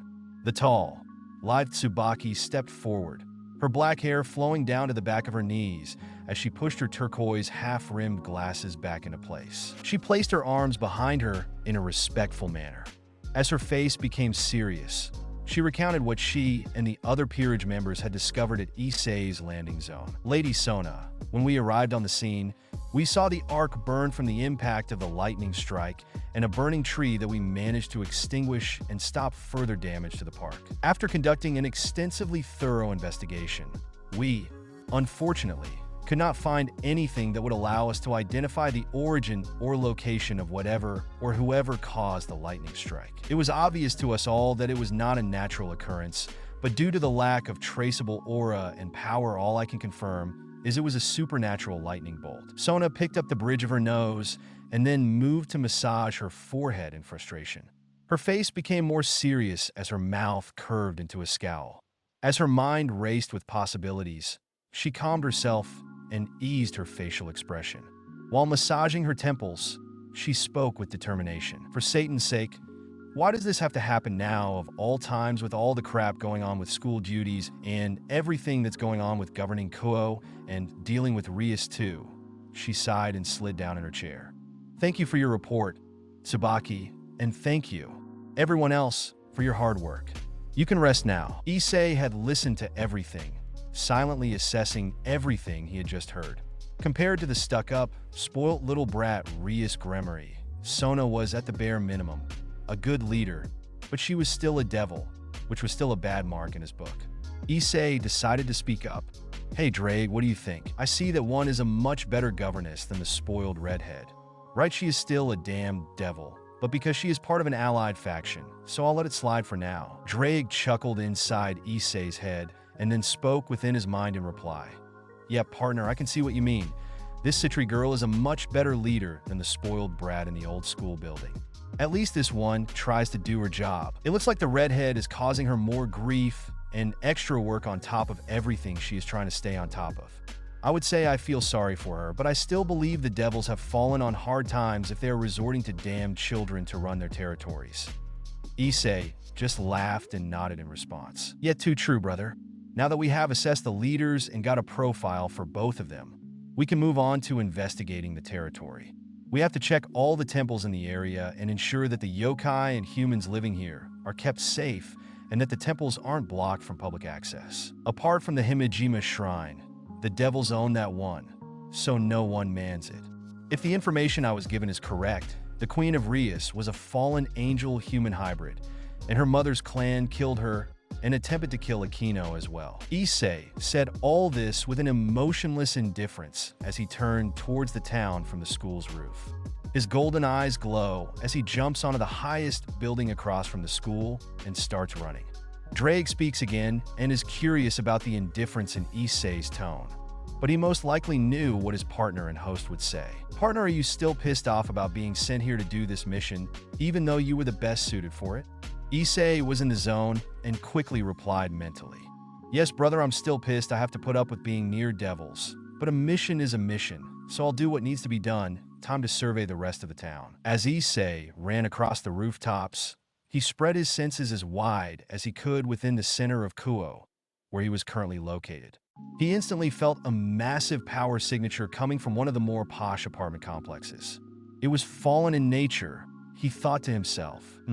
Based on the power signature, I'd say that this person is bare minimum a cadre class fallen.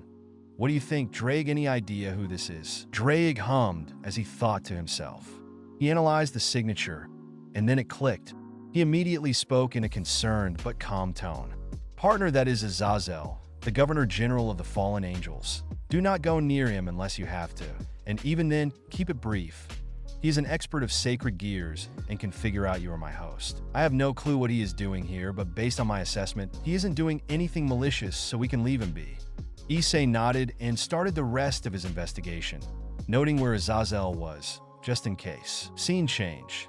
After Issei had spent the better part of 4 hours investigating the town in its entirety, he reached the last shrine he intended to check. As Issei arrived at his destination, everything had been going smoothly, and on the surface, nothing was out of the ordinary. Humans and yokai alike were safe and living good lives. The temples in the town were well maintained, and no one was denied the right to pray, so the rules the Shinto set forth were being adhered to. The only out-of-the-ordinary issue Issei found was Azazel being in the town without Rias or Sona having any idea he was there. He walked the steps to the small shrine, where a yokai met that he assumed was guarding or living within the shrine. It was a Yukiana as he approached and spoke calmly. "Konnichiwa. I am here from Kyoto on orders from Lady Yasaka and the Sino Pantheon to ensure this territory is managed correctly. Would you mind telling me if you have noticed anything out of order so far? Everything I have seen is far too clean for my liking. Even though the rules are being followed, it seems too suspicious." The Yukiana bowed gracefully and bade Issei follow her as she walked slowly in front of the soldier who had arrived to check out the territory she lived in. She began to speak. Issei listened as the other yokai hadn't given him any vital information, as they were all living good lives and being left alone. "It has been going well since the young devil girls took the territory into their care. They regularly eliminate the stray devils and rogue elements that enter the town. That was until recently, and that is why I will show you something." The Yukiana stopped in front of a makeshift set of graves. Issei was surprised to find these outside the graveyard that was in Kuoh, so he had to ask, "Why did you bring me here? Does it have anything to do with something that the two governesses are not dealing with?" The Yukiana gulped as if something was caught in her throat. she nodded and spoke with reticence, her demeanor and face changing to that of one that showed both sadness and fear, as she could sense how powerful Issei was and was uncertain as to how he would react to what she was about to say. Yes, the yokai in the town have found several dead bodies recently. The most recent one noticed that a fallen angel had killed the human. We had no choice but to bury them here. We did not want to tell anyone, as the young girls have been doing an outstanding job until now. Issei snarled, looking at the graves, and his aura spiked momentarily. Drake instantly spoke, freaking out the Yukiana as the voice came from nowhere. Partner, calm down. You need to stay hidden. Breathe profoundly and recloak your aura. It will screw up the mission if we are found out. Issei took a deep breath and focused on completely concealing his aura again. It was barely a blip on the radar, but a devil, in particular, managed to briefly sense the spike of power, even though it only happened for a fraction of a second. That devil being Kaneko Tuju. She sat there frozen in fear due to the sheer power and anger she could feel. She went pale as a ghost, and her mouth was trembling uncontrollably as her body was completely locked up. She was sweating from her brow as her eyes darted wildly, looking for a way to escape instinctually. Kaneko knew it was a yokai in nature, but the emotional overload caused by the fear made her stay silent. Rias had noticed Kaneko froze entirely and the sweat coming from her brow, and she spoke calmly, trying to find out if Kaneko was all right. Kaneko, is everything okay? I noticed you stopped eating your sweets and became stiff. You can tell me you know I am here to keep you safe after all. Kaneko looked up and shook her head, saying nothing. Then she grabbed her cookie and started nibbling on it again, trying to calm herself. Ria sighed and nodded, going back to the paperwork she had on her desk. Akino sat across from Kaneko with a cup of tea and took a sip before talking. Are you sure everything is okay, Kaneko? We are all here to help if you need it, you know? Kaneko refused to talk and ate her sweets, so everyone let it go, knowing she would not open up when she went silent. The scene shifts back to Issei by the makeshift graves. Issei punched a nearby tree, causing it to snap and fall. The unnamed Yukiana jumped in fear at the sudden show of his immense aura and anger before breaking the massive tree like it was nothing. She shakily looked over as Issei turned and spoke. His voice was eerily calm and menacing. He had gone into his vice captain mode. As he opened his mouth, his words came out. Did any of the yokai in Kuoh know where these fallen are located? It was an easy enough question, but how he asked it made it seem like an order. The Yukiana spoke in a shallow, scared tone, not knowing he was not angry at her. There I. In the old abandoned church on the other side of town. She was shaking. Issei saw this, and he held the Yukiana's shoulders, calming her down. I apologize. My tone was rough. I get serious when things like this are involved. As the vice captain of the Royal Guard, I take my job very seriously. The yokai sighed in relief and nodded. Issei then spoke again. Stay inside the temple for your safety. Issei quickly turned and stretched his senses. He looked for the signature of the other fallen in Kuoh, making sure that they were all in the same location. After confirming they were, he moved towards the side of town where the church was located. Every step he took had a purpose. His hand grasped his katana. He was tapping it with his thumb, and as he walked, he heard Drake's voice in his head. Partner, you are looking forward to this, aren't you? If I am correct, these are rogues. Issei's grin widened, and the light hit his teeth, and you could see his sharp canines glistening in the light. He had a load of pent-up anger and frustration. Now he gets to let loose all these frustrations on the possible rogue fallen. He stopped at the bottom of the hill where the dilapidated, abandoned church could see part of the roof had fallen in as he started along the cobblestone path that leads to the large doors at the entrance of the church. The sky had darkened. Rain was battering down, and everyone in the town was running for cover because of the sudden downpour. Issei stopped before the doors and closed his eyes. He focused his senses on the building in front of him, and his ears twitched along with his nostrils as he started to count the number of people within the church. He finished counting and noted at least 100 rogue priests and several lower-level fallen angels. However, the strongest ones were somehow underground, and he noticed that there was a young female with the stronger fallen. He stood in front of the door, grinning viciously. He thought to himself, damn, this is going to be fun. I finally get to let off all this pent-up stress from having to deal with a bitch of a mission. Drake laughed internally and spoke in Issei's mind. Damn, partner, you seem way too excited about slaughtering a bunch of rogues. Issei laughed silently and spoke within his mind, replying to Drake. Damn straight, brother. Anytime I get to kill rogues on the job is a good day for me. Now, let's show them how we work as a team. These weaklings don't deserve to be killed with your powers, so I'll deal with them myself. Watch my back. Okay, brother. Drake laughed and grinned just as viciously within Issei's mindscape, and he replied, "Will do, partner. Now how are we doing this quick and quiet, or kick in the doors and show them who the hell they are messing with?" Issei just laughed and spoke as he slammed his foot into the door, causing both of the large doors to fly off their giant hinges and crashing into the wall behind the grouped-up rogue priests, breaking into huge splinters. Everyone inside the church's main room looked towards the now broken door. A storm was brewing, and lightning started to strike around the building. Issei released all restrictions on his powers, not concealing his aura anymore. As he stepped forward into the light, all the rogue priests and fallen scowled and raised their weapons, preparing to attack him. Issei smirked, placing his left and right thumb under the tsuba of his katana, pushing up to draw it from its saya, standing with the blade drawn. He looked around as his golden eyes flashed with power. "Does that answer the question, brother?" As he spoke, everyone looked at him oddly before he heard a roar of laughter from inside his head. "Goddamn, partner, every day with you is an absolute blast. Let's show these guys the strength of a Reiju. And my brother and partner, I'll watch your back." Issei looked around and spoke with a malicious smirk in a dark, chilling, severe tone that showed no remorse. "So, who was prepared to die?" All the rogues within the building started to shake in fear, but they were determined not to let this intruder interrupt their leader's mission. Just then, deranged laughter could be heard from behind the rogue priests and a small group of other rogues who had fallen. Issei then listened to a voice from behind the enemies in front of him. The rain fell so hard as he stood behind him that you couldn't see past the raindrops. "What? A shitty devil thinks he can take us all on?" The voice was crazed and sarcastic. Drake gulped inside the mindscape and spoke to himself. Well, that moron just sentenced everyone to a far more painful death than they would have had. Issei growled as he heard the words, and then he released his full power, not giving a shit anymore about hiding as his power exploded outwards, making all the rogue priests and fallen angels freeze in fear.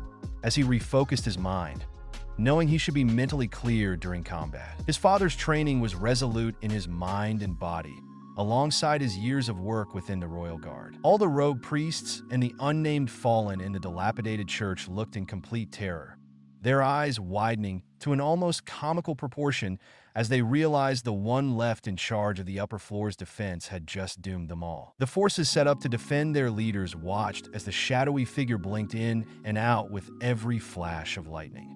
The attacker they were facing gripped his katana tightly with his every step, shaking the foundations and sending cracks through the flooring. A thunderstorm emerged from out of nowhere, and lightning started to rain down from the sky around the church. As Issei began to move, his every step cracked the ground beneath him, and his body was enveloped in lightning. His hand tightened on Raikiri's tsuka, and he channeled lightning into the blade. Sheathing the shining blade in crackling light blue electricity, he swung the blade in a horizontal line in front of the closest enemies he engaged. In what seemed like an instant, the enemies of their comrades were killed in a spectacularly gruesome manner. Some instantly lost their heads, which went flying into the comrades' arms, blood gushing from the holes where their necks used to be attached, bodies convulsing from the lightning that covered the blade. Others were cleaved in half, sending their removed half flying into the rafters, where they hung as blood flowing down onto the remaining enemies. The last of the dead that was hit just disintegrated and caused blood to cover the walls and floor. The deranged priest who spoke was shaking. He then shouted, "F shitty devil, how dare you kill our comrades? Everyone get this piece of shit." The other priests and remaining fallen looked at him like he was insane before looking back at the approaching enemy, his gold eyes glowing intensely. At the same time, electricity sparked from then and around his body, approaching with a menacing calmness. They all looked at each other, nodding and rushing him. There were 80 of them, Surely they would be able to overwhelm this monster. Clearly, at this point, their minds had lost any and all sense of reason.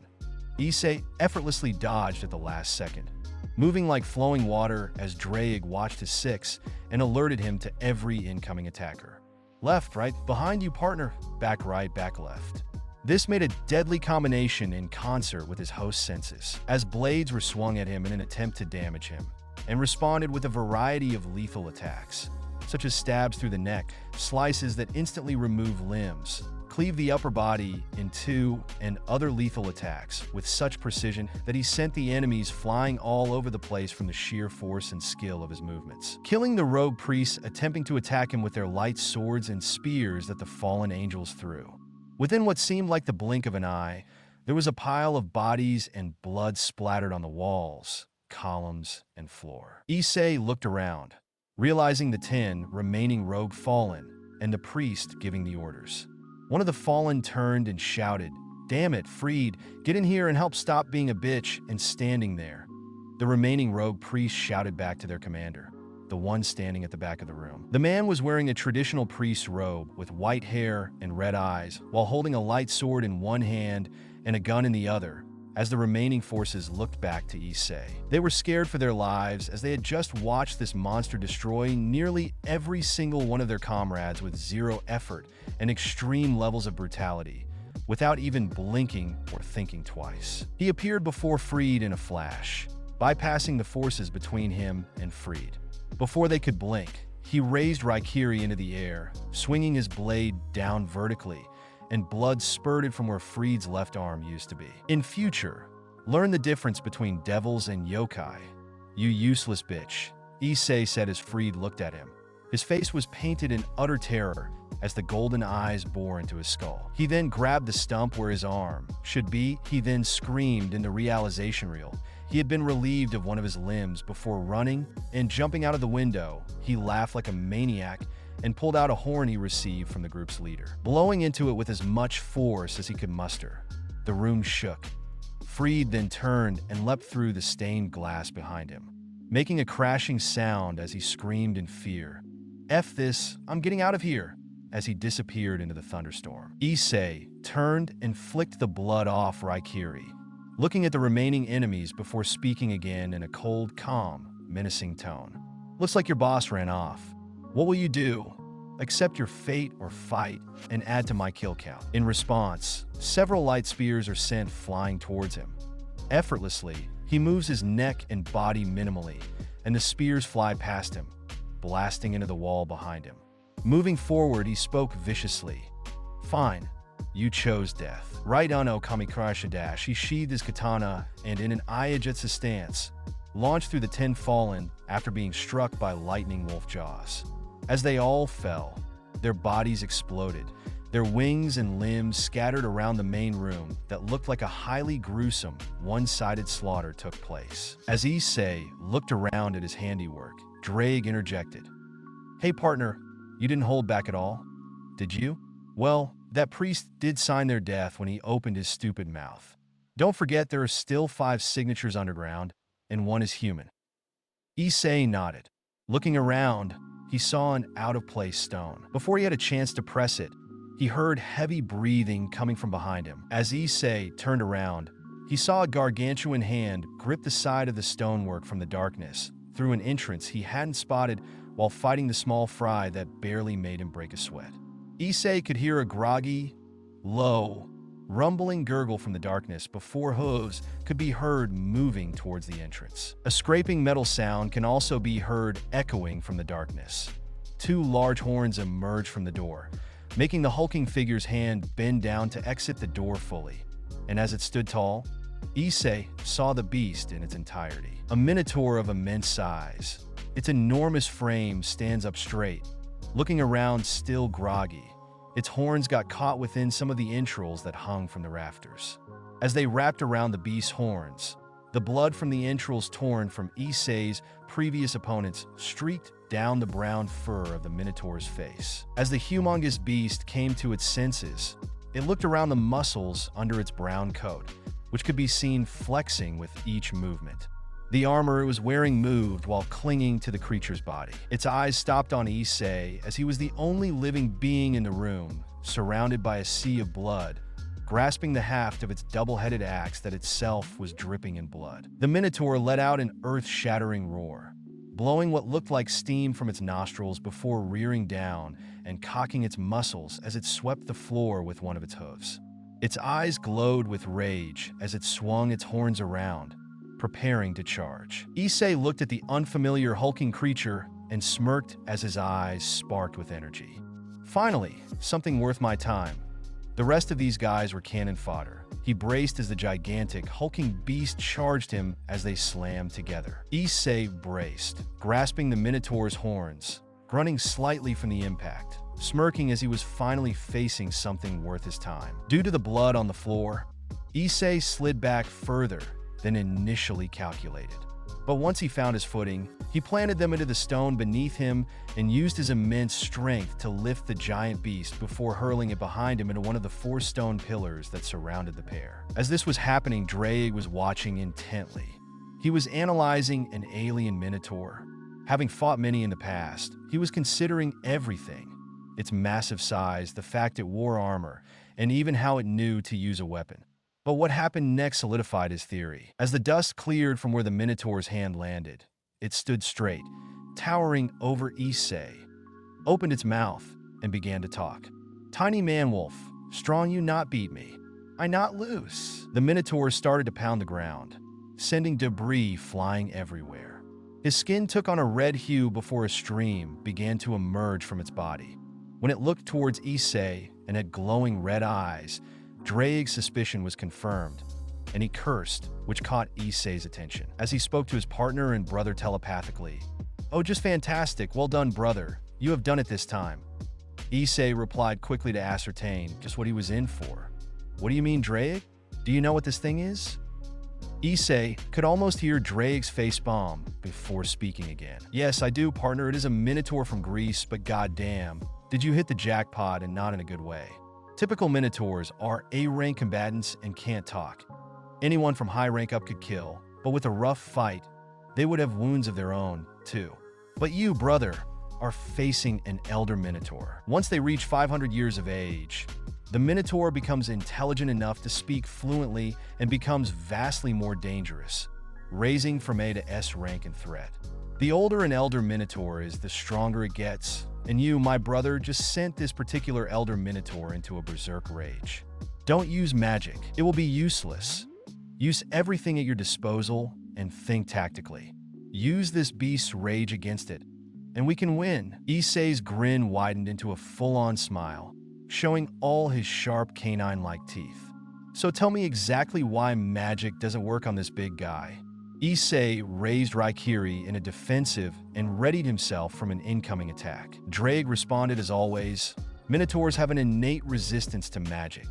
The younger ones can still be damaged, as their hides haven't fully developed yet. But an elder Minotaur has reached a point in their lives and development where their hide is completely resistant to magic and also extremely dense, so that physical attacks will be diminished in terms of damage, brother. As Issei braced for the incoming charge, he asked Drake what he needed to know.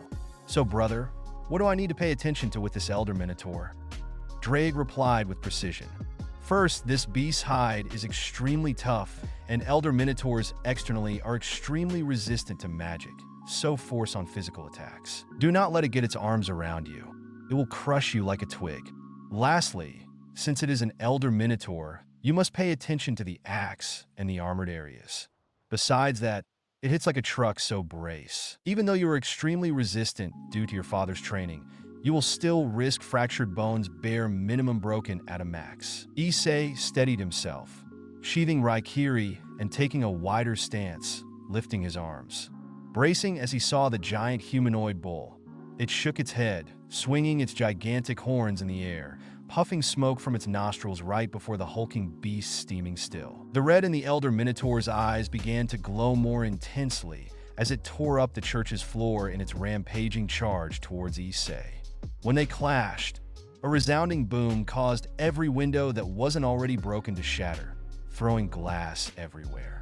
On impact, Issei grabbed the Elder Minotaur's horns to slow the creature's momentum. He slid back further than he expected due to the sheer amount of blood on the floor, as Issei dug his feet into the floor, causing his feet to indent into the ground. He locked himself and the Elder Minotaur in place and lost his grip on the beast's horns. As he did, the Elder Minotaur moved its head in an upward diagonal motion, causing its horn to gore Issei from hip to collarbone, leaving a deep wound as the forehead of the beast impacted Issei's chest. Issei felt the force from the impact afterwards. He grunted, but due to the adrenaline running through him, he did not realize he had just been dealt a wound of any kind, and he then closed one of his arms around the beast's jaws. He brought the Elder Minotaur's charge to a stop. The gigantic beast started to close its arms around Issei. As Issei punched the Minotaur on the side of the head, you could hear bone-shattering thuds coming from each punch, echoing throughout the church. As the Elder Minotaur realized what was happening, he closed his arms around Issei as hard as possible. As the Elder Minotaur locked its arms in place, the resounding sound of cracking vertebrae could be heard coming from Issei's back. As this was happening, Drake spoke mentally to his partner. "Brother, you need to break this hold, or you will die from the force of the Elder Minotaur crushing you." Issei laughed back internally, but sounded manically happy as he responded with a huge grin on his face as he looked up at the Minotaur. "No shit, brother, but goddamn, is this fight exhilarating. I am actually feeling the pain from this beast. IDS, amazing I can finally go full throttle against someone who isn't my father or sensei." Drake sighed internally, knowing that his partner and brother were most definitely enjoying this fight and would come off as unhinged to anyone else who might have been watching. Not that anyone was. As Issei's arms were pinned, he decided to use a hold break he had been taught by his father when using jujitsu. He placed his hands against the Minotaur's hips and pushed back with all his supernatural strength while placing his right leg back. This caused the Minotaur to struggle. Thus, the young yokai created enough distance, as Issei did. He slammed his knee into the Elder Minotaur's groin, popping the beast's balls. As he felt them pop and his knee hit the back of the Minotaur's pelvis, he shouted with a deranged smile and childlike glee, "Natsukaka!" Drake's jaw dropped at the childlike behavior his host was showing. But then he remembered that this was the first time Issei could use all of his power in a real scenario without the enemy dying in one attack. He just sighed and shook his head with a toothy grin. His host and brother were finally able to have fun, and he could not be prouder about how Issei was handling himself. Issei jumped back, creating distance between himself and the Elder Minotaur. As he looked at his opponent, he saw blood dripping from the right horn and staining the beast's forehead. At that moment, he looked down and saw the sound across his chest, blood flowing from the giant gash from his hip to collarbone, soaking the white of his clothes. Issei then looked at the Elder Minotaur with a vicious grin as his hand grasped Raikiri's tsuka. He was prepared to strike as he spoke excitedly, which was evident in his voice. "Damn, this is exhilarating. I haven't had a fight this good in years. Now it's time I pay you back for the wound you gave me, big guy. Time to see how this move works on your big ass." Issei leant into an Aya-Jutsu pose, charging his body with lightning-large sparks shooting off his body, hitting all the walls around him. Before he opened his eyes, all the power was channeled into himself and Raikiri. When Issei opened his eyes and stared at the Elder Minotaur, you could see the electricity coursing through his eyes. Erasure no Okami no Ken. As he stepped forward, he unsheathed Raikiri. When Issei's foot hit the floor in a flash, he ended up behind the Elder Minotaur, and as he sheathed Raikiri back into the Saya in the next instant, thousands of sparks of lightning and cuts gouged through the beast's hide and the floor and surrounding stone of the church. Build up for the attack. The lightning is drawn into the blade. Without the beheading, this is about the same as the attack, except Issei is so fast you cannot see him actually moving. As Issei turned round, he saw the burn marks from the lightning that impacted the Elder Minotaur, but he also noted that there was no damage from the magic. Then he remembered Drake's words. Elder Minotaurs were immune to magical damage from external sources. The cuts he caused, however, caused significant but not lethal damage. Issei could see all the cuts were deep but not profound enough to stop the Elder Minotaur. As it turned to look down at Issei, It roared as the beast's blood flowed from the wounds. Without missing a beat, Issei drew Raikiri once more and stabbed the humanoid bull in its neck. Once Issei realized he was stuck in the Elder Minotaur's neck, he released his grip on his katana. Tensing his muscles, he slammed his fists together, still grinning like a maniac because he was having the time of his life in this fight. He then began to punch the Minotaur's midsection relentlessly. Every punch left resounding cracks echoing through the church. From the breaking of ribs, in response, the Elder Minotaur swung its arm, hitting center mass, causing Issei to groan as the beast hand punched him in the wound caused by its horn. He was causing Issei to fall to one knee. When Issei raised back up, he saw the Elder Minotaur's grip tighten around the shaft of its massive, double-headed axe as the beast swung it towards Issei in an obvious attempt to kill the yokai hybrid.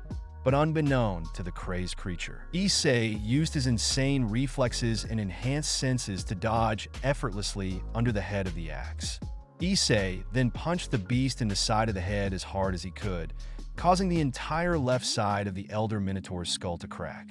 As he roared in pain, he dropped his weapon. In that split second that the beast dropped its weapon, Issei grabbed it, and as he stretched with all his might, he buried the axe into the back of the Elder Minotaur's neck. He was causing it to start removing the beast's head from its body. As the Elder Minotaur fell to its knee, Issei grasped Raikiri's tsuba and sent all the lightning he could manifest. He was sending it inside the beast's body before moving it in a circular motion, finishing off the Elder Minotaur as the head hit the ground and began rolling past Issei's leg. The body then landed on the ground with a resounding thud, causing blood and dust to fly up. Issei breathed out, closed his eyes, and laughed loudly. Drake spoke, causing Issei to come to his senses. "Brother, well done on defeating the Elder Minotaur. It was a good fight. I am proud to see how much you have grown. But do not get complacent. Remember why we are here, partner." Issei nodded and said, "You are right, brother. Let's go find the bastards running the show and save whoever they have captured." He moved towards the wall, where he found the stone that was a pressure key for a hidden door. Opening a hidden door leading down, as he descended the stairs, he appeared in a room where 4 fallen angels surrounded a human female attached to a stage device. The male fallen spoke in a hurried tone, not realizing they had a visitor. "Damn it, Rainier. How long is it going to take to turn this damn thing on? You heard the chaos up top. That moron Freed woke up the Elder Minotaur Lord Kokobile, said only to use it in an emergency. It sounds like an earthquake above us?" As he looked around, his trench coat splayed out as he adjusted his fedora. He was sweating slightly from hearing the thunderous impacts above stop, and his face was contorted in fear after hearing the massive thud from the dead beast's body hitting the ground. He was looking towards the now-named Rainier, flanked by 2 other female fallen angels. One was wearing a matching violet short-sleeve shirt that barely stopped her oranges from spilling out and a matching miniskirt. The other was a lowly in what appeared to be a black dress with white frills and a matching bow. Her golden hair was tied in pigtails, and she seemed to be biting her nails nervously, as did the blue-haired one fallen in purple while attempting to help Rainier. This caused Rainier to spin around as the other 2 female fallen angels finished strapping the young nun into some machine and hissed, responding sharply, "It would go a whole lot faster if you helped Donaseek like Millet and Calawarner are." The fallen angel in question had pitch black hair and was wearing what looked to be a leather outfit, or something a stripper would, whereas it barely covered her oranges and lower body, with long gloves that stopped just below her armpits with spike pauldrons and a ring choker around her neck. It was then the young human woman looked towards where the door was and, in a frightened voice, called out for help, drawing their attention to the new arrival. "Please save me." The young nun with flowing blonde hair struggled inside the machine as her arms and legs were locked in place. Her habit was rough and disheveled, as it looked like she had been thrown around a bit, and from her green eyes, tears of pure fear were beginning to flow. Issei stepped out of the shadows, crackling lightning surrounding his body. His katana was sheathed, and his eyes were still glowing eerily. "So you 4 are the ones in charge here. Looks like you're weak as F to me, if your subordinates were anything to go by." The 4 fallen charged like spears of different colors and prepared to attack. Issei spoke menacingly. "Omi wa Mao Shindiru. Before they knew it, their wings were severed. They were cut into multiple pieces, spewing blood all over the place, including the young nun by the look of it. As she looked down, seeing she was covered in blood, she screamed and began to hyperventilate, eyes going wide. As Issei's attack landed, it destroyed the machine she was trapped in. As they fell, the last thing that was heard was the one known as Rainier speaking, showing she had no idea how she and the other three had been killed so easily. H, how W, we W. Were S, so close before her body fell in 4 different directions. A look of pure shock, fear, and disbelief was etched into her face before her eyes closed. The 4 parts of her body slumped to the ground with a wet thud. The young female human nun fainted at the brutality before her and the blood that she was covered in. As she fell forward, Issei appeared next to her in an instant, holding her in his arms. He lightly placed her down on a pew and decided to walk to a shadowed corner. And now we wait. I wonder how long it will take one of them to show up. He spoke in a severe tone that lacked interest in who he awaited. Scene change. As the fight between Issei and the rogue forces began back at Kuoh Academy, Rias and Sona were discussing the Riser issue and trying to devise a way for Rias to get out of the arranged marriage. Rias sighs and slams the table. Damn it, why can't we find any way to get out of this arranged marriage? I cannot even get any other pieces. Everyone in this town is powerless. Sona looked at Rias and shook her head dismissively as she adjusted her glasses. She spoke calmly. Rias, you just need a good strategy to overcome Riser. Yes, he has a full peerage, but you can still overcome it. If a rating game is indeed an option that can be employed, you can find a way to win with hard work and a good tactical plan. As Sona's peerage stood behind her, they looked at each other and then over to Rias's peerage, looking at her sheepishly because of how she behaved. Then, suddenly, all of them were alerted as they sensed Issei's first release of power. As the clouds darkened and the rain started to fall intensely, Rias and Sona looked at each other seriously. Rias spoke first in an excited and hopeful tone. Her face lit up with excitement and elation within her tone. Wow, this power signature. Whoever belongs to it must be extremely strong. Maybe I can convince them to join me.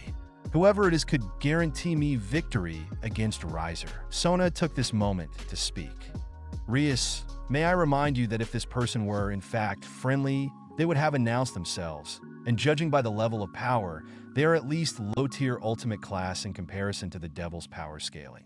We need to devise a plan to deal with this threat. After Sona finished, everyone turned their heads and looked at her. Their faces were confused and disbelief as they heard what she said. All of them then look at each other and share a collective look of utter disbelief at the stupidity Rias is showing. Sona then began to assess the situation, and she looked over to Kaneko in an attempt to get her to pinpoint the person's location, only to see the Nekasha Devil hybrid shaking in fear, stuttering to herself. Rias turned, her face paling as she saw Kaneko running to her side in fear. She started comforting her and spoke concertedly and calmly. Kaneko, is everything okay? Kaneko looked up and spoke out loudly after repeating the same thing repeatedly in a hushed tone. This anger and power, I felt it before earlier this evening. It was a fast spike, and the rage was so immense that I couldn't move. It was overwhelming. She shuddered, still feeling the immense rage coming from Issei, and took a deep breath, try to calm down.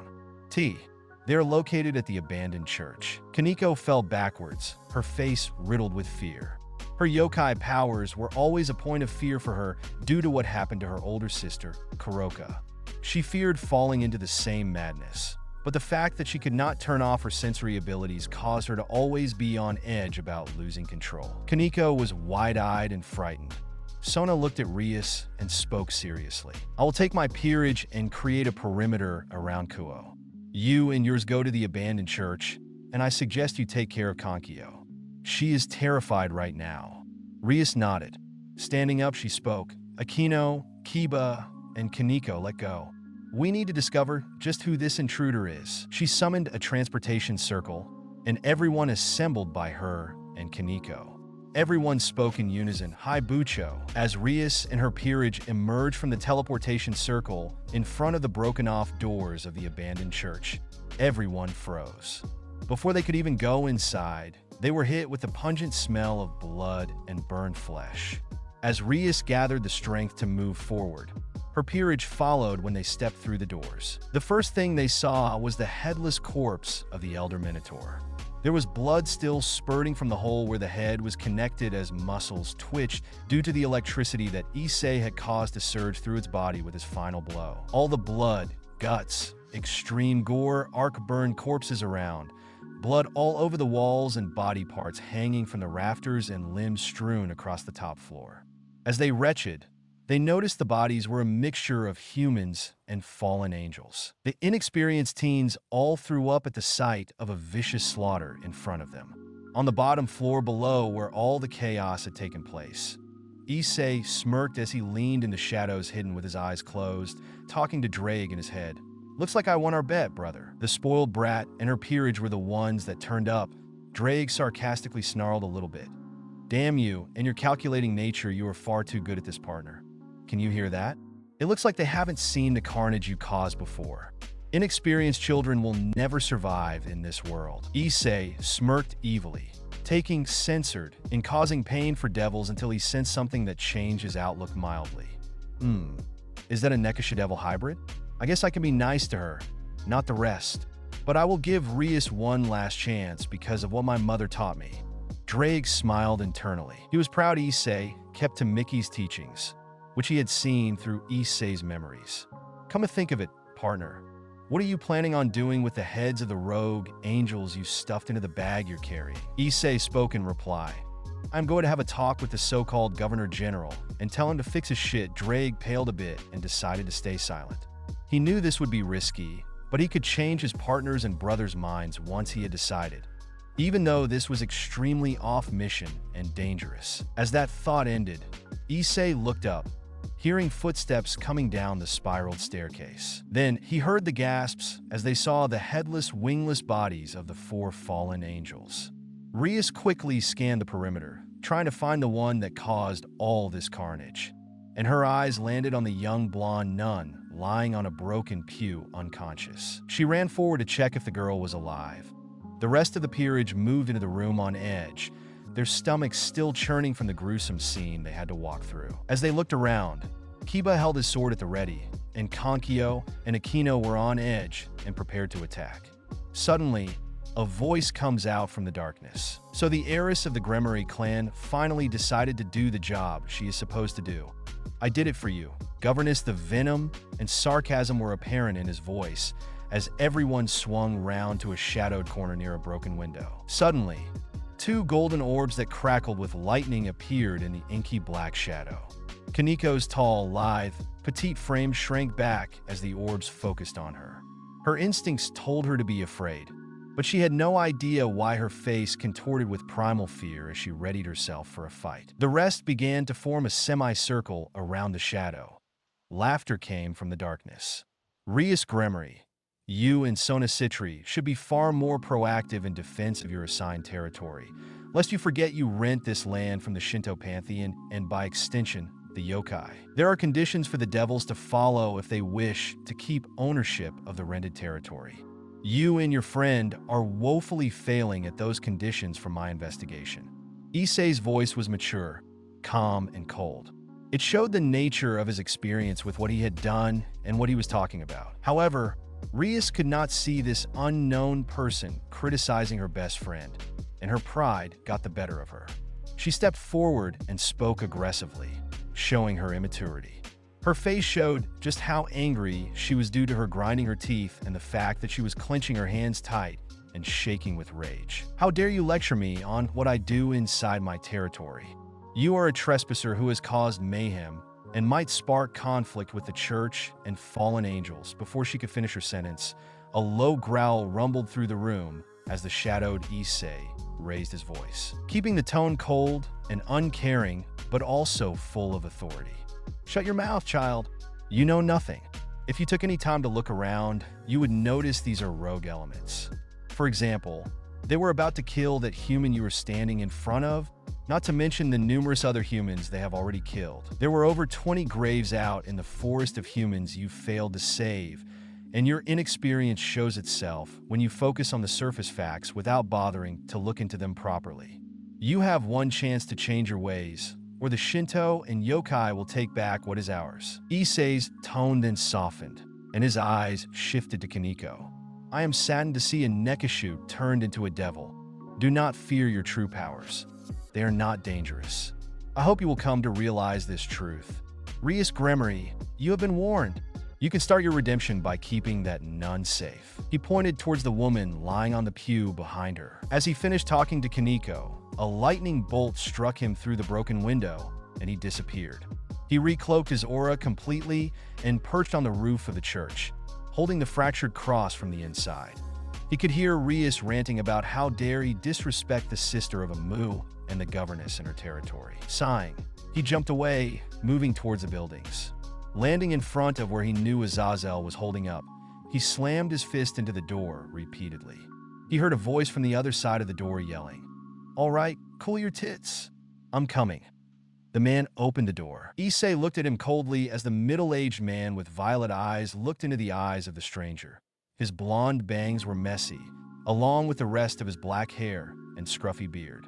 "What do you want, kid?" Issei threw down a bag. With a thud, the blood seeped out onto the carpet in front of Azazel. The man's eyes widened as Issei spoke. "I fixed your problem, this time governor of the fallen angels. Next time, inform the damn devils faster when rogue elements are in their territory. The yokai have helped you this time. We won't do it again unless ordered." As he turned and started to walk away, Azazel spoke. "Who are you, kid?" Issei's face turned as he spoke coldly. "None of your business, Azazel." He jumped up, vanishing in a bolt of lightning. The fallen angel governor chuckled and closed the door. "I have a feeling we will meet again." Issei appeared in front of the castle in Kyoto. Cleaning himself off, he walked through the hall to the throne room. All the guards on duty started whispering as they saw the giant gore wound on their vice-captain's body. As he entered the throne room, he knelt before Yasaka. She looked up and smiled. "Welcome back, Issei. Please stand. How was the mission?" As Issei stood up, his wound became visible, and Yasaka, alongside his father, looked on in shock. This was the first time Issei had ever returned from a mission injured in any shape or form. He gave his report, stating that everything was as expected. The devils were protecting the humans, and the conditions were being upheld. He decided to omit the fact that the two heiresses had failed to save multiple humans from death and allowed a large number of rogues to roam free alongside the elder minotaur I had killed that caused the wound on my chest. They are abiding by what the Shinto pantheon set forth. There was nothing out of the ordinary to report, my lady. He turned and left the throne room. Yasaka looked towards Toji and spoke. Issei was holding something back. Wasn't he, Toji? It was obvious he encountered something strong enough to hurt him, but he didn't even mention what he fought or how strong it was. Issei's father nodded. "Yes, but we both know Issei would only do that for a particular reason, so I will trust him in his assessment until we find out what he held back. And as for whatever he fought that caused that wound, do not fear Yasaka. He was already regenerating, so he will be fine by tomorrow, and knowing my son, he probably had an absolute blast being able to fight at full power without his opponent dying in one hit." Yasaka nodded while sighing. She knew how Issei could be during training and live combat. She returned to the paperwork she had to go through as Toji stood at attention behind her throne to the left. They returned to their daily routine as Issei left to find his master, Sun Wukong. Issei sat cross-legged across from Sun Wukong. Shirtless, with countless scars visible across his chest and back, he laughed as he held his personal Kizaru pipe with a wolf engraving on one side and a thunderstorm on the other. Smoke came from his mouth as the sweat from his training session still covered his upper body. The training ground was scorched with arc burns, and all the grass was burned. The area looked like a war zone. "So, Sensei, what was it you wanted to talk about after our fight? You started on some other crap, and we ended up laughing while smoking instead." Sun Wukong removed the burned kizami from the pipe, adding a fresh batch before lighting it on the coal in the tray between the two. He let out a large cloud of smoke before speaking. "Yes, indeed I did, young wolf. We got off topic. I know this is a rough subject, especially with the passing of Lord Akihiko. We both know how distraught Yasaka was that her mate would not see his daughter grow. I know how you feel for her, young one. When will you realize your current path is not the right one? You need to open yourself to the emotions you are suppressing. Your senjutsu is suffering, and so are you, my young student. Issei growled as he looked at Sun Wukong, anger starting to rise within him as he spoke through gritted teeth. With all due respect, Sensei, I told you to leave this subject alone unless I bring it up. So what is the real subject you want to discuss? His tone was curt and blunt, intending to end this conversation as fast as possible. Knowing that he had hit a nerve, Wukong immediately changed the subject to his main point. You are right. Let's get back on topic. I have a clearer picture of why you are more capable with lightning and electricity, which concerns you being a Reiju. Even if you are an ascended Reiju like your father Toji and can use fire, your elemental affinity leans more towards a Reiju's natural connection to Rajin and thunder and lightning. When your partner Draig is involved, your aptitude towards your second element is significantly boosted, allowing for better access to the powers within your bloodline. As Issei slowly inhaled from his Kizaru, he nodded before exhaling a large cloud of smoke. This makes sense based on what my father told me during my initial training. He mentioned that even though, like him, I can control two elements, being half human means my Reiju blood will amplify the natural elements we are all born with. Beyond what he gained from breaking through the peak of what should have been possible for a Reiju, Issei shuddered thinking about the early years of the training with his father at the time. It was hell on earth due to his young body not being able to keep up. But now he recognizes that everything his father put him through made him a powerhouse and appreciated it. He looked up and saw his teacher, Sun Wukong, laughing while holding his Kizaru. His dark single-band shades glinted from the sunlight, and the gold crown was visible through his long brown hair and beard, flowing down to mid-chest as he sat. The beaded necklace was apparent alongside his dark, but still somehow regal robes. Remembering something traumatic, were you, kiddo? He smirked in response as he saw Issei shudder. This caused Saito to scowl and change the subject. Issei spoke while the smoke from his and Wukong's pipes surrounded them. Do you think Yulong will keep the deal he made with me when I turned 18, Sensei? I know he is an honorable dragon who keeps his word, but he is also extremely impulsive and easily distracted. I mean, look at today. He was meant to be here, even though it was not a day for me to train with him. But no, he is off searching for delicacies on the other side of the country, all the way up in Hokkaido. The seriousness in his tone was apparent as he stared at his second teacher. As Sun Wukong took a long, slow inhale from his pipe before expelling the smoke into the air, he sighed. Boy, that dragon will be my death. He is honorable. That is true, but unless it's a fight or something that hooks his interest, like yourself, he's the most random dragon king of them all, only showing up when the mood strikes. The stupidity of youth, it seems. But to answer your question, Issei, yes, he will honor the deal you two made on your 80th birthday. We shall start your draconic training as soon as he puts it. Your body needed to be prepared due to the immense potential he could feel coming from you. As Issei nodded, knowing that Yulong would keep to their deal, Sun Wukong grinned deviously. Seeing that Issei had run out of serious topics, he decided to try again with the subject Issei shut down earlier, and with his attempt to help his student break the trauma that has tormented him since he was a young boy with the death of his mother in his own unique way, say. Young wolf, have you noticed how Yasaka has developed through the years? She has quite the figure, doesn't she? I know how you feel about Lord Akihiko, but it has been 13 years since he passed, and I believe it is time you reveal your feelings too, my good friend. As Wukong spoke, Issei growled internally. He could not deny that Yasaka was incredibly beautiful. Still, he swore to bury those emotions and not besmirch Lord Akihiko's memory by attempting to replace him, thus locking away his heart and true feelings. He knew exactly what his master was trying to do, and he was trying to break down his walls even though he had told Sun Wukong, his father Toji, Draig, and Yasuo not to push him as he was not ready and did not need emotions in his work. They only get in the way after all. Yes, I have noticed, master. What of it? You know the oath I took after Lord Akihiko's death. Shouting the last part as loud as he could while grinding his teeth together. His anger was turning to uncontrollable rage, causing his body to begin shaking. his hands clenching so hard they began to draw blood from his palms as his claws dug into his flesh. And he hated it when people tried to manipulate him into opening up his heart. This was most certainly one of those situations.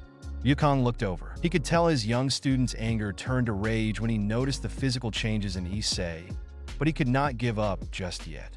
I know you made an oath, my boy, but it has been 13 years. As her friend, I can tell you she needs someone to fill the void left by her former mate and young daughter's father. He then smirked, trying to push his luck further, and he spoke again.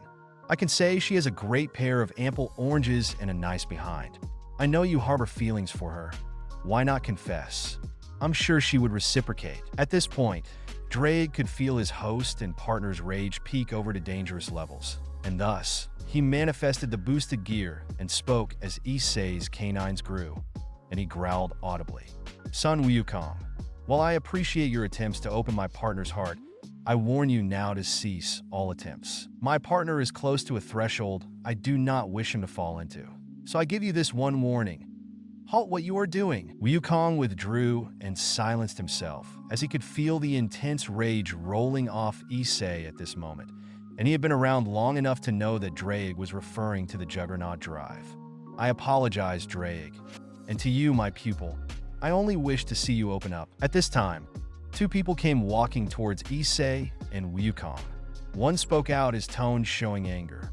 His body was tensed, ready to pounce at a moment's notice, his muscles flexing, readying himself to get in between his son and Wukong. How many times have I told you not to mess with my son like that? When we agreed to try and help him, I made it very clear that you do not use your perverted tendencies to push him. Another voice said, Calm yourself, Toji. We all knew that Wukong would slip up occasionally, so cut him some slack. As Issei and Wukong looked up, they saw the two men walking towards them. It was Issei's father, Toji, in his royal guard armor. The predominantly black armor was accented by white and gold detailing alongside the blue and white rope, which tied everything together to hold it in place. His long electric blue hair, now missing its black accents, flowed down his back as his tail moved behind him and hanging from his ear.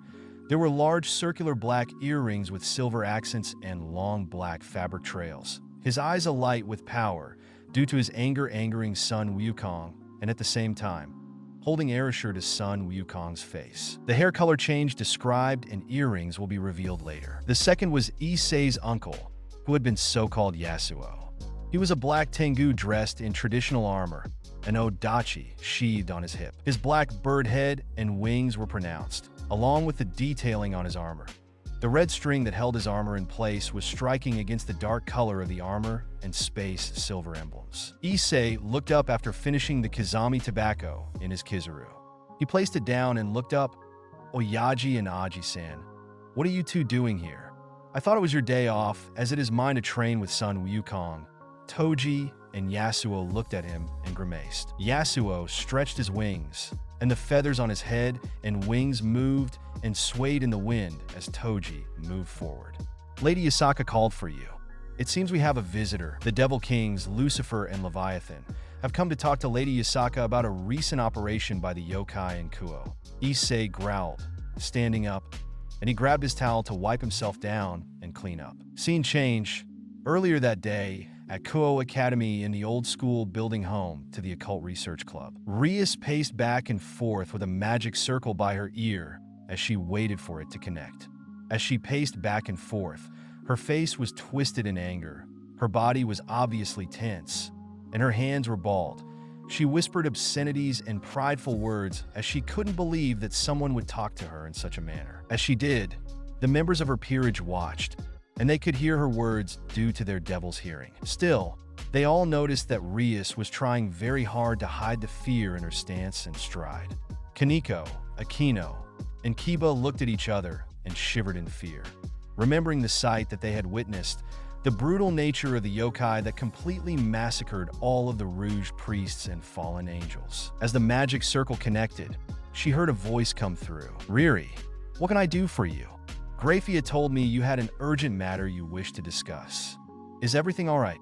Rias winced at her brother's nickname for her, her facial features twisted and contorted in censored. But she calmed her breathing and replied that she needed clarification and to tell Surzex about what had happened a few nights ago. Everything is fine, brother.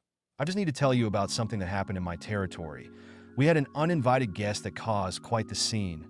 Luckily, Sona was able to keep the humans from seeing any of what happened apart from the thunderstorm and rain. As her voice trailed off, Surzex stiffened in his office. Sitting up, he placed his hands together. His tone became severe, his face stiffening as his demeanor became more authoritarian as he spoke again. Tell me everything, Rias, and leave no details out whatsoever. Rias knew that this was her brother, the Devil King, not the Siscon he usually was outside of work. Hence, a shiver went down her back as she recalled the events of that night, still extremely scared and disturbed by the brutal nature of the soldier they encountered. She recounted how a lightning bolt struck the forest, and at first, she thought nothing of it due to being stuck in her world due to the riser situation growing ever closer, and how Sona and her peerage had done an investigation, and how the bolt was of supernatural origin. Then came the part she dreaded telling him. After what happened, she looked back through what her brother and Seraphal had given her, and there were indeed terms for the devils to follow set forth by the yokai and Shinto pantheon for the rental of territory within Japan. Rias paused and began to think of any way to word what had occurred in a way that would benefit Hit. But when she could not think of anything, she relented and began to speak after a long breath, which made Surzex stiffen in his chair. He had no idea what was coming, but he could tell that this was a dire situation with everything that had been said so far. A few hours after the bolt struck, everyone here at the Academy felt a massive surge of power from the old church. It was on the level of an ultimate class devil bear minimum, but the power was not demonic in nature until my peerage, and I arrived at the old church. No one could pinpoint the person's race. At this, Surzex clenched his fists and started to sweat a bit. His sister was dear to him, but she was only a high class with a peerage of 5, including her. Her Bishop Gasper was sealed because she could not control him. Grafia, who was in the room with him, could see he was anxious for Rias to continue and place a calming hand over his shoulder and one on his shoulder. "Thank you, my love," he said before talking to Rias again. Grafia smiled and nodded. "Continue, Rias. I am listening intently." Rias continued her report to her brother. Sensing the powerful aura surge from the old church, Sona and I devised a plan. She and her peerage would erect a barrier to keep unwanted attention away from the location in question, while I and my peerage would head to the area and see what happened. When we reached the church, the doors had been blown off, and the religious iconography was all broken. Still, the most frightening thing was the state of the inside of the church itself. It was stained floor to ceiling in blood with arc burns all over the place.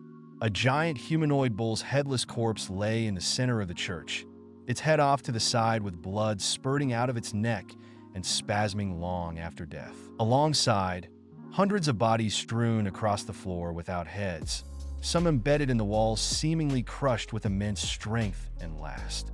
Still not least, bodies hanging from the rafters with their guts hanging out. Brother, the place looked like a slaughterhouse, and quite frankly, all of us almost threw up from the state the bodies had been left in. At the mention of this, Surzex once again stiffened before hearing his little sister continue, fear evident on his face as he knew she was describing a minotaur, and if it faced an ultimate class being to have killed it, that would make it an elder minotaur, something his sister would have had no chance against. After we managed to compose ourselves, we found a hidden passage at the back of the church that led down into a basement area of sorts. And what we saw was 4 fallen angel bodies with their wings and heads removed on the floor, and a young girl. As we entered the room on high alert, a voice came from the shadows, and when we all looked, all we could see was a pair of golden eyes crackling with electricity. Rias took a long breath as the thought of that person infuriated and frightened her beyond belief before she continued. When the voice spoke, it was male, and he told us that he had done our job for us, and that I was so inexperienced as a leader that I let multiple rogue elements into my and Sona's territory. The next thing he said was the reason I needed to talk, brother, as he said that if I did not change my ways and earn redemption, the yokai and Shinto pantheon would step in and take back what was theirs before I had a chance to respond. He disappeared in a flash of lightning. And that is everything, brother. Rias conveniently left out her prideful rant towards the unknown yokai who had done her job for her, along with the 20 humans the Fallen killed and Asia's current condition. What she did not realize was that Surzex could easily tell she was leaving something out. He sighed and relaxed in his office as he spoke with authority. Rias, my sister, me and Serafal made it clear to you that the yokai and Shinto pantheon had imposed stringent sanctions upon us when we were allowed to rent their territory. If I find out that you have left anything out, it will not end well for you or Sona. His words caused Rias to sweat, as she had not been entirely truthful with her brother. With that said, if a yokai did enter your territory and not introduce themselves, then I need to go and speak to the leader of the yokai faction whose land the territory we rent resides within to find out exactly what their intentions are. I shall inform you when I know more. For now, remember that you and Sona must adhere to the guidelines or risk the territory being removed from our control. I will talk to East Yokai's faction leader if that is all I have to go. When he cut the connection and the magic communication circle dissipated from Rias's ear, she breathed a sigh of relief, looked to her peerage, and spoke. What? Why are you all looking at me like that? As the four devils in the room looked at each other, Aquino stepped forward and spoke. Rias, don't you think you should have told your brother everything about how you responded to him and about Asia and the humans that died on your and Sona's watch? Rias scowled a bit and spoke through gritted teeth. My brother doesn't need to know about everything, but maybe you are right that I should have told him about Asia. We transitioned to Surzex, standing up and preparing to leave his office. He looks up and smiles at Grafia, kissing her on the cheek. Seems my work never ends. I need to go and see Lady Yasaka after the report from Rias. Please keep an eye on our son while I'm gone, he chuckles. Grafia looks at him blankly as if saying, you think I don't already do that? He conjured a teleportation circle and teleported to Serafal's office. As he arrived, the cheerful Loli, dressed in a magical girl outfit, looked up and spoke with her usual upbeat tone. Hello, Surzex. What brings you here? Surzex stepped forward and said in a severe tone, we have a possible problem on our hands in Rias and Sona's territory. I just received a report from Rias that said a yokai entered without introducing themselves and slaughtered a massive group of rogues within Kuoh. We need to go talk to Lady Yasaka about why she sent one of her people into Kuoh with the intention of not revealing the purpose of the visit. Serafal frowned. She knew the sanctions the Shinto pantheon had imposed on them for renting territory, and if this was one of their inspections, it could mean the loss of territory within Japan for the devils. She stood up, and her tone changed. Let us go and talk to Lady Yasaka then. The pair stood next to each other, making yet another teleportation circle, headed to Kyoto. As they arrive outside the castle, they're met by the guards, who ask about their purpose after explaining that they're seeking an audience with Lady Yasaka. The two Devil Kings are led to the throne room. After being received, they began discussing the recent visit the yokai faction had made to Kuoh. When the two Devil Kings sat across from Yasaka, Serafal started to see that she was in charge of foreign affairs for the Devil faction. Thank you for agreeing to see me and Surzex on such short notice, Lady Yasaka. We came here today to discuss a recent incision from one of your people into the territory of Kuoh.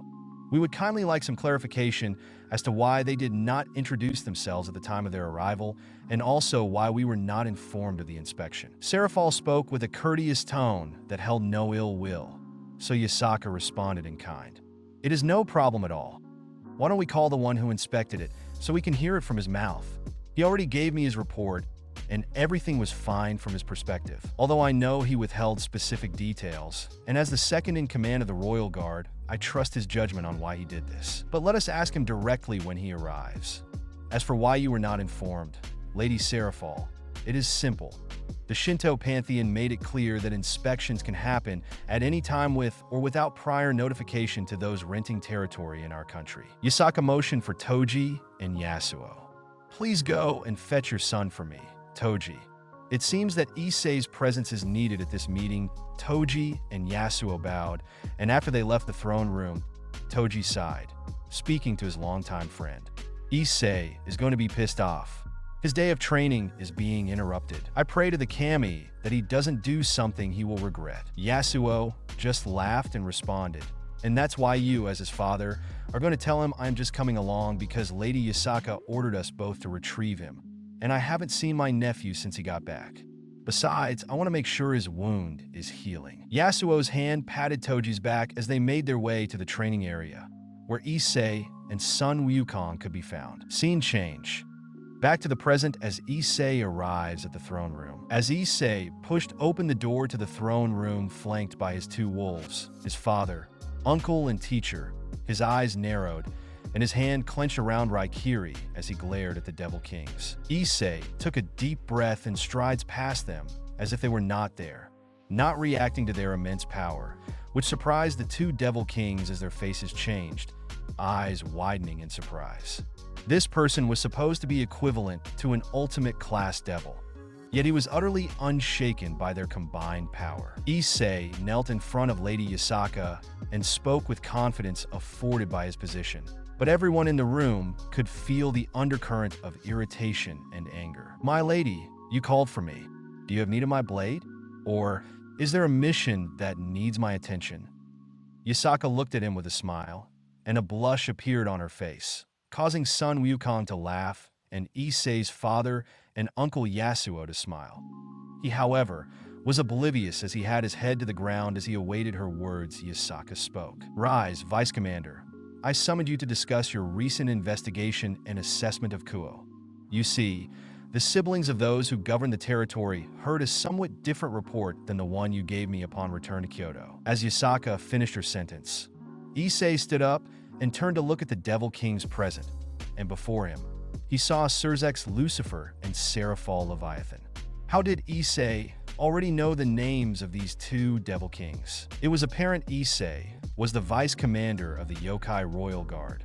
Unlike his father, who was the apparent strength in the light due to how well-known Toji Haidu was as an ascended Reiju, Issei was the one who worked best in the shadows. Even if he shared his father's propensity for violence in a straight-up honorable fight, he was a master at recon and assassination. So naturally, he would gather intel on every leader of the factions the yokai were allied to for the sheer fact that as a failsafe, he would know all their weaknesses to combat them if the yokai are ever betrayed. Issei bowed to the two demon kings and spoke with respect. "Greetings, Lady Seraphal Leviathan and Lord Surzex Lucifer. It is an honor to meet you today. I am Issei Haidu, Vice Captain of the Royal Guard, as you have heard, and second in command to my father, Toji Haidu. How can I assist you in your search to determine fact from fiction?" Issei's gaze did not move from the two Devil Kings as they looked at each other. They glanced at each other, concerned and curious at his confidence, knowing their names without having ever met him. The energy was rolling off him in waves as they looked at him. Both they outwardly stiffened the energy. Surzex turned his head towards Seraphal and saw the same face and beads of sweat roll down from her forehead, which he was experiencing. They both gulped and nodded with an inward agreement not to anger Issei as he was far above ultimate class, but they could not discern his actual power level due to his immense skill in suppressing it. They both, Surzex, answered the young vice commander. "It is as Lady Yasaka said. Recently, my sister gave me a report that said a mysterious yokai had entered the town of Kuoh and not introduced themselves. After a few hours, they felt an absurd power surge filled with rage. Upon reaching the abandoned church that the surge came from, they found a slaughterhouse covered in rogue corpses and the headless corpse of a minotaur." At this, he was interrupted by Issei, who held his hand up and began to speak. "That was no mere minotaur. It was an elder minotaur. I received this wound while fighting it. Not that you would see an actual wound, but a fading scar due to my regenerative powers." He opened the upper section of his kimono to show his bare chest and the massive gore scar from right hip to left shoulder. Surzex and Seraphal gasped at the size of the scar. As Issei fixed his clothes, he continued. After they walked down to the secret level, they found the bodies of the fallen leading those in the church. "You may continue, Surzex. I was merely correcting the information you were given." Surzex coughed into his hand and righted himself. "Then the mysterious entity then made my sister and her peerage aware that they were yokai from the shadows and berated them for being too immature to govern and deal with leadership due to the pure fact that they didn't even see the rogue elements within their territory, leading him to have to deal with it. As Surzex finished his explanation, everyone looked at Issei as he stood there with his eyes closed, assessing the situation. Issei opens his eyes and stares into those of Surzex and Serafal without fear, and spoke clearly with a condescending tone that was not missed by anyone in the room. As you are very well aware, I am a soldier of great experience, and what I saw when I evaluated Kuoh was pure stupidity on behalf of both your sisters, but to different degrees. Ria showed a complete lack of maturity and interest in anything but her own affairs, blinded by her own pride and self-indulgence interests.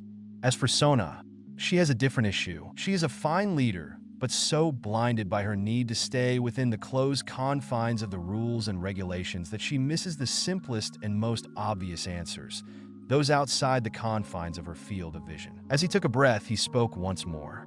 If you do not believe the facts that I have told you, as I can tell by your faces and how they have contorted, allow Lady Yasaka to perform a memory viewing spell. As for dealing with a cell of rogue elements within the territory of Kuoh, yes, I did do your sister's job for them. I also informed the Governor General of the Grigori so that he could better inform you of his rogues. And as to why I left it out of my report to you, Lady Yasaka, I deemed it unnecessary because it was one of two negative points I saw within the territory you told me to assess the situation, and I did. He knelt before Yasaka, awaiting her response. She looked towards the Devil Kings and then back at Issei. As you heard from the man who did the assessment, I sent my second in command for the specific reason that due to the nature of the high-profile governesses of Kuoh and the fact they are directly connected to the Devil Kings through yourselves, Surzex and Serafal the Shinto pantheon expected a higher adherence to the stipulations of the rental of territory within Japan. If you wish to see his memories, I will be more than willing to show you.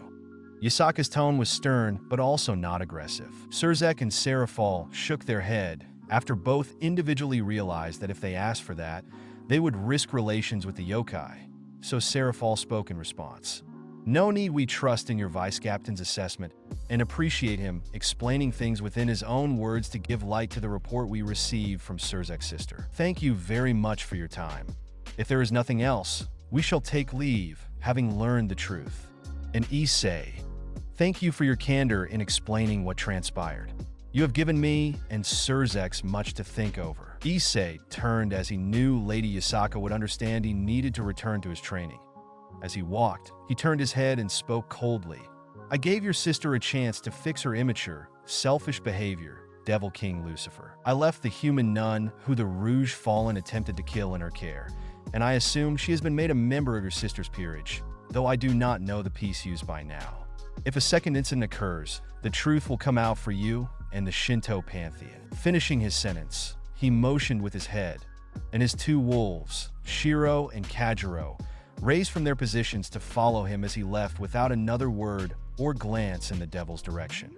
Surzex looked surprised at the revelation Issei had left him about the surviving human from the attack, as Rias made no mention of it in her report. He could not fathom why she would have omitted that from her report, and he intended to find out why. Sun Wukong met him at the door. As the small group exited, Toji decided to speak to the Devil Kings, as he believed a small amount of mitigation was needed due to his son's blunt nature. Lord Surzex and Lady Serafal, on behalf of my son, I will just clarify. He and I are extremely blunt and honorable warriors. He has been a soldier and my second for 10 years. At this point, he talks from a place of experience, as I am sure you noticed. However, I must say his crude and callous, blunt nature when talking was not aimed to cause any animosity. You see, his human mother was killed by a group of rogue fallen and devils when he was 10 years old. He holds immense distrust in his heart due to this trauma. Sometimes it comes out at the incorrect times. As Toji finished, he moved to stand behind Lady Yasaka once more before the Devil King Surzex and Serafal stood up and bowed as they prepared to leave. Surzex looked at Toji and spoke. Before we leave, if you do not mind, Lady Yasaka, can I ask your royal guard captain a question regarding his son? Causing Serafal to cut eyes at Surzex with fear and hidden curiosity. But due to not wanting to cause offense with an allied faction, it was evident to everyone that the vice captain currently had no love for the devil or fallen angel alike, and what scared her more was the sheer power he emanated even while suppressing it. The mere thought of how strong he truly was became a terrifying thought in her mind. When Surzex looked at Serafal, his eyes and body language showed an honest curiosity in Issei with no intent to cause trouble. She just sighed and nodded in agreement. Yasaka looked at Surzex and then at Toji. As the captain of the guard sighed, he looked up at Yasaka and nodded before shifting his gaze to Surzex. Yasaka spoke to Surzex. By your leave, Surzex, ask Toji your question as a courtesy. I will inform you, he is just as blunt, if not more than his son Issei. This caused Surzex to pale a bit due to how cold and blunt the interaction with Issei had just been. Toji, his father, was easily above a super-tier devil, causing both Surzex and Serafal to shrink back into the chairs as Toji turned to them, as he had no intent of hiding his energy, which was almost suffocating. The tension in the room was palpable, making every word and movement significant. Toji stood before the two Devil Kings and spoke. So what do you wish to ask of me, Devil King Lucifer? This caused Surzex to pause for a second before he spoke. Your son is powerful. Just how strong is he, if you don't mind me asking, Lord Toji? I could tell he was hiding his power. To what extent, I cannot ascertain, but he still had no problem standing in my and Serafal's presence, which is a feat that people that aren't leader class can commonly do. Toji just burst out laughing, almost doubling over. Yasaka laughed lightly and caused both Surzex and Serafal to look at each other in confusion. Surzex and Serafal both had an open look of shock on their faces, and the situation of Yasaka and Toji laughing helped lighten the mood. Thus, they were able to relax before Toji stopped and stared at both of them intently, his eyes not breaking contact for a second, as he replied with the decisiveness of a seasoned leader and soldier under the command of Yasaka and the Yokai faction. Toji spoke calmly with a cold tone. Surzex Lucifer, would you tell me the true strength of your queen and wife, Grayfia, also known as the strongest queen? No, I didn't think so. I will not say anything about my son's power outside of the fact that you are correct. He is holding back most of his power, but do not let that fool you. Even holding back, I assure you never, and I mean never, underestimate my son and second in command. Surzex realized he was caught in a situation where he could not argue, as Toji Hayado had an excellent point, so he sighed and nodded to Serafal. They stand beside each other, and Surzex speaks to Toji as the Royal Guard commander returns to his post behind Yasaka's left side. You have a very valid point. We are allied, but revealing military strength would not be discussed non-officially. Thank you for your time, Lady Yasaka, and for your help in ascertaining the truth about the report we received. We shall return to the underworld and make the appropriate corrections to prevent this from happening again. As the transportation circle surrounding Surzex and Serafal fades, and they disappear, returning to the underworld. After reappearing in the underworld, Surzex and Serafal breathe a sigh of utter relief after the stress of the situation the meeting had become. Looking at each other, you can see their determination to solidify their alliance with the yokai further. Surzex spoke. When my sister gave me her report, I knew something was off about it. But now we have some pieces to this puzzle that are more present themselves. My sister leaving out, she has a new piece, for instance, and the fact that Issei is clearly not simply compared to an ultimate class in power. He's hiding something. I'm sure you felt it, no? Serafal nodded and replied, Yes, I did, but let us focus on our own issues for now. I shall return to my office. See you again soon, my friend. Surzex understood what his good friend meant, so he nodded and said goodbye before heading down the hall and back to his office. Yasaka turned her head to Toji and spoke to Toji. So part of what your son withheld was that he dealt with a rogue incursion, typically that should be reported instantly to tell the Shinto Pantheon to catalog in case it happens more than once so that they revoke the territory control. Toji nodded and said, his mother taught him that everyone deserves at least one chance to change their ways if they mess up. As you know, he holds very strictly to his beliefs, and his mother's teachings are very close to his heart ever since she was taken from us. I'm sure he did it for a reason. Do not worry, my lady, Yasaka nodded, knowing he was right. She then returned to what she was doing before Surzex and Serafal came to ask about the inspection. Scene change. Surzex returns to his office after meeting with Yasaka. When Surzex returned to his office, he sat at his desk, sighing as he saw the mountain of paperwork and slammed his head into the desk. He groans into the table and asks himself, "Why in the hell do I always end up with mountains of paperwork?" As he says this into the desk, the door opens. His wife and Queen entered and spoke while smirking. "It's because you are a procrastinator and always leave the paperwork till last, my love. To my dismay, I have a way for you to get out of doing that mountain of paperwork." The tone was cold towards the end, and it became chilly. This caused Surzex to sit up straight and stiffen in his chair. As he knew there would only be one, he spoke calmly. "Is it regarding Reiser and my sister Graphia?" She nodded and replied, "Yes, my lord. Reiser has informed us that he will be visiting Rias within the next few days in the human world." Surzex clenched his teeth and balled his fists. When he calmed himself, he spoke, "Graphia, please go and inform Rias of Reiser's intentions. She needs to know so that she is not blindsided, and also make sure you are there during the visit to stop any undue attention." Graphia nodded, leaving the room and closing the door. Surzex sighed intensely. Why does my sister have to be stuck in this hell of an arranged marriage? Graphia appeared in the old school building, surprising Rias and the rest of her peerage. Rias looked up and spoke. "What brings you here, Graphia? Is there something my brother needed to inform me of the report I gave him?" she asked curiously. She looked at Graphia and saw the seriousness in her demeanor. Rias was secretly shitting herself that she was found out about leaving out details in the report. Graphia shook her head and spoke with her typical cold demeanor. "No, that is not it, Rias. It appears that Reiser has chosen to change his mind, and you no longer have time to sit back. And he will be visiting within the next few days." As Graphia's words sank in, Rias put her hands on her head and took a deep breath, evaluating the words she had heard. Her face showed disgust at the mere mention of Reiser's name, but she calmed herself and replied, "Thank you, Graphia. Is there anything else?" The maid spoke once more. "Yes, one last thing, Rias. Who is the new addition to your peerage, and what piece is she?" Surzex was informed in the meeting that the yokai left her in your charge and asked me to confirm this fact. From what I can see, it is indeed true.